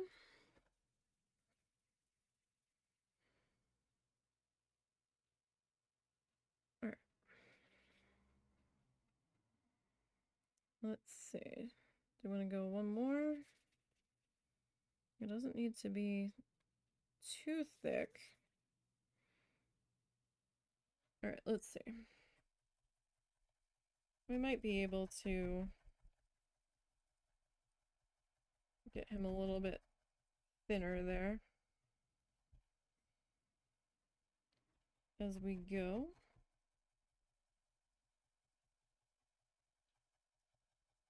Like I said, it takes a little bit of time. It takes a little bit of fiddling. It's not super, super fast for me, at least. As we get going here. We're starting to pick up a little bit of pace, though. But we haven't made the dreaded leggies yet. Although I think these leggies are going to be a little bit easier, right? It doesn't necessarily need to stand up on its leggies. And these leggies are kind of going to just be like a stubby stick with like a ball on the end of it. So I think we'll be able to get that figured out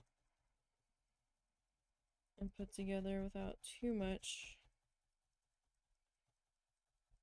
heartache on it. Although I do have to look at the feet and see what we're doing. I don't know if it has claws. I feel like I'm trying to make a Pokemon, though. I will say that. I don't really dabble in the Pokemons. It was a little bit before my interest. Although I guess it was around. No, I don't know. Just I never really got into them.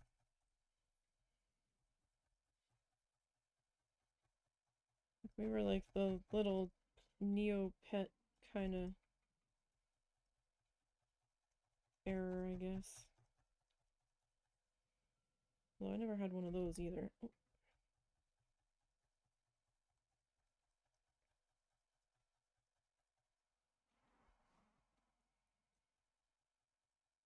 I was definitely a My Little Ponies Barbie kind of kid.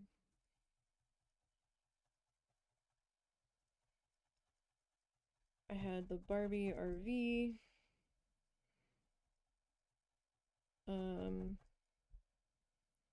I had a Barbie dollhouse. Okay, let me put it this way. I had a dollhouse for my Barbies at my my grandparents. But it wasn't like a specific Barbie house. It was like this 3-story tall thing. Like the backing was cardboard and it just kind of was held together with like some little, like, they kind of look like cake pillar supports, just like some plastic supports. There was like a little elevator you could do on it. It was like out of a toy magazine, but it wasn't specifically for them.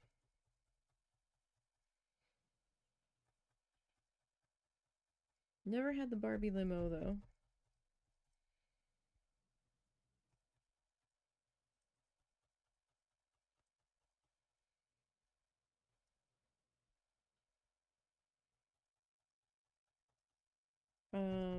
Had the Rainbow Bright, had some Rainbow Bright stuff. I had Starlight the horse. That guy went just about everywhere. I got so upset. Like, we'd written my name on his foot because I had taken him to preschool with me, and during forced nap time where they made us lay on these cots in one room, I guess, so that they could all get a breather and eat their own lunch. One of the aides that came in, like, I had him sitting next to me because he wouldn't fit on the cot comfortably with me. They took him out thinking that it was a stuffed toy that belonged to the school, and I lost my shit. And they like could not calm me down. I'm like, you took my horse, and they're like, no, that horse is here. I said, no, it's not, it's mine. And they like didn't believe me until they looked at his foot. I'm like, that's mine. And they're like, sorry, sorry. So mad.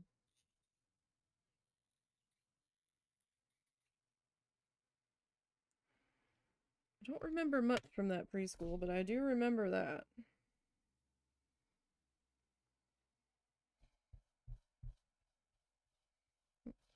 Pink fluff on our mat here. I really need to do a clean pass on it.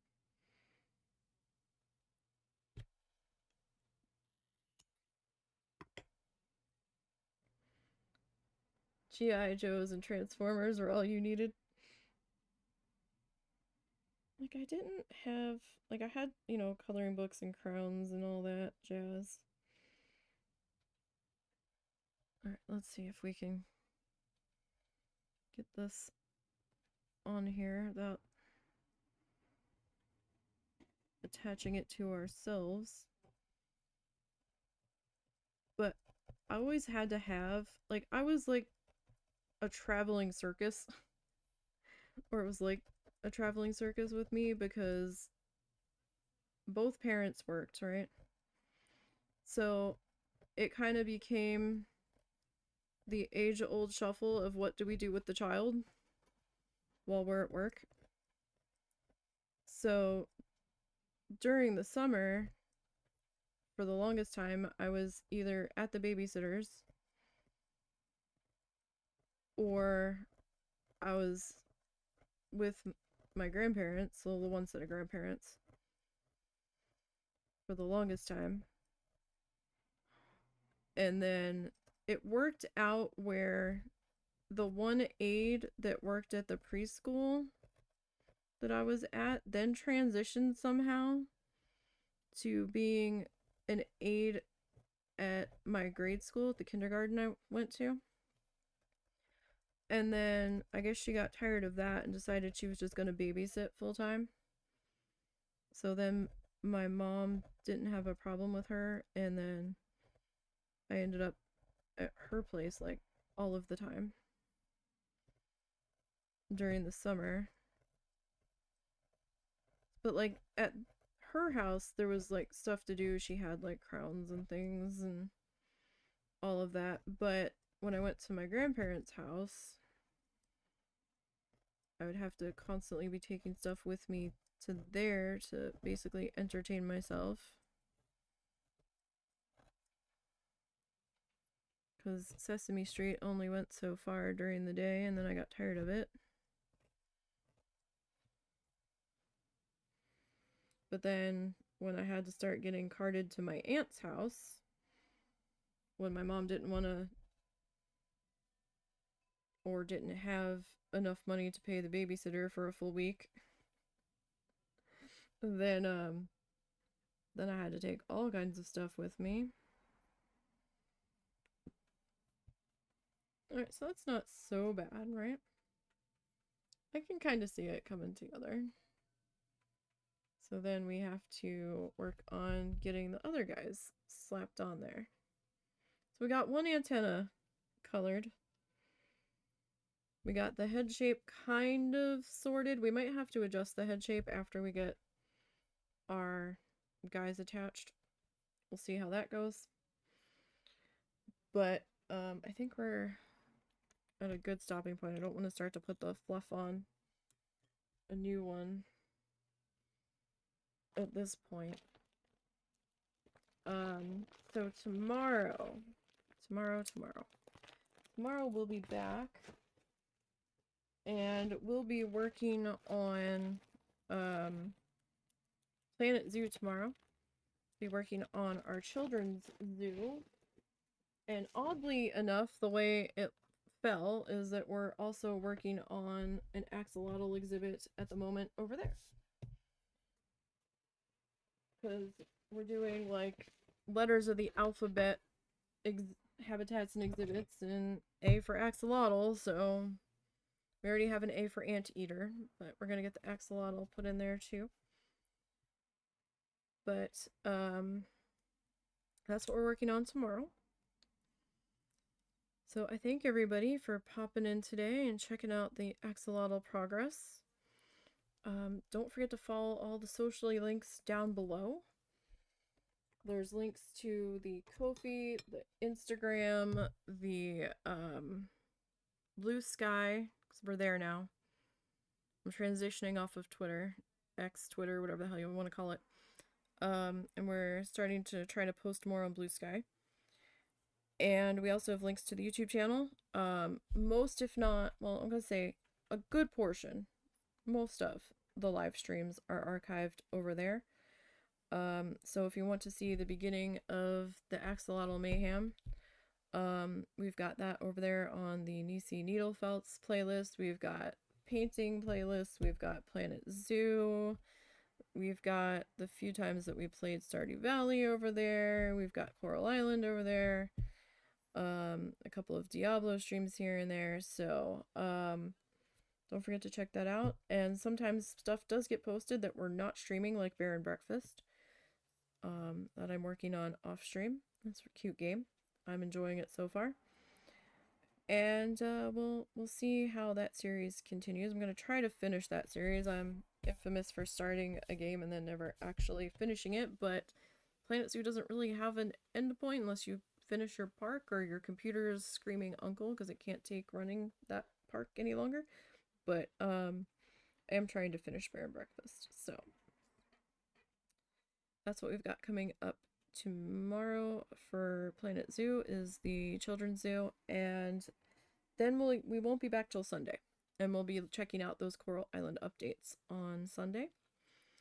So thank you again, you guys, for hanging out. Good luck on your project, Orion, and have a good night at work, sorts. Stay safe. Don't hurt yourself. And I will see everyone on Sunday I'll see everyone tomorrow for Planet Zoo. That's right. I'm thinking we're wrapping up for the entire week. We're not. My brain just buffered a little bit there. So have a good night, everybody. Thanks for stopping in, and I will see you tomorrow.